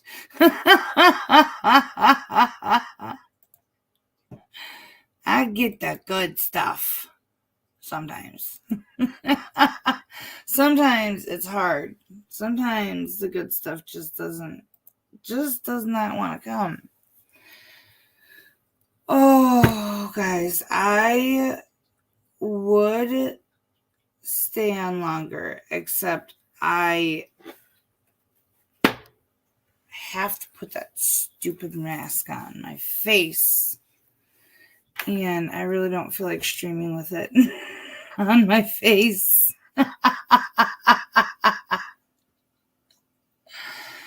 But,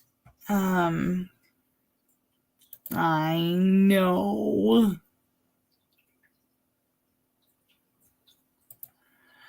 Yeah. I just, every time the judge hit that mute button, on both sides, don't get me wrong, on both sides, I loved it. I got this little tickle on the inside of me.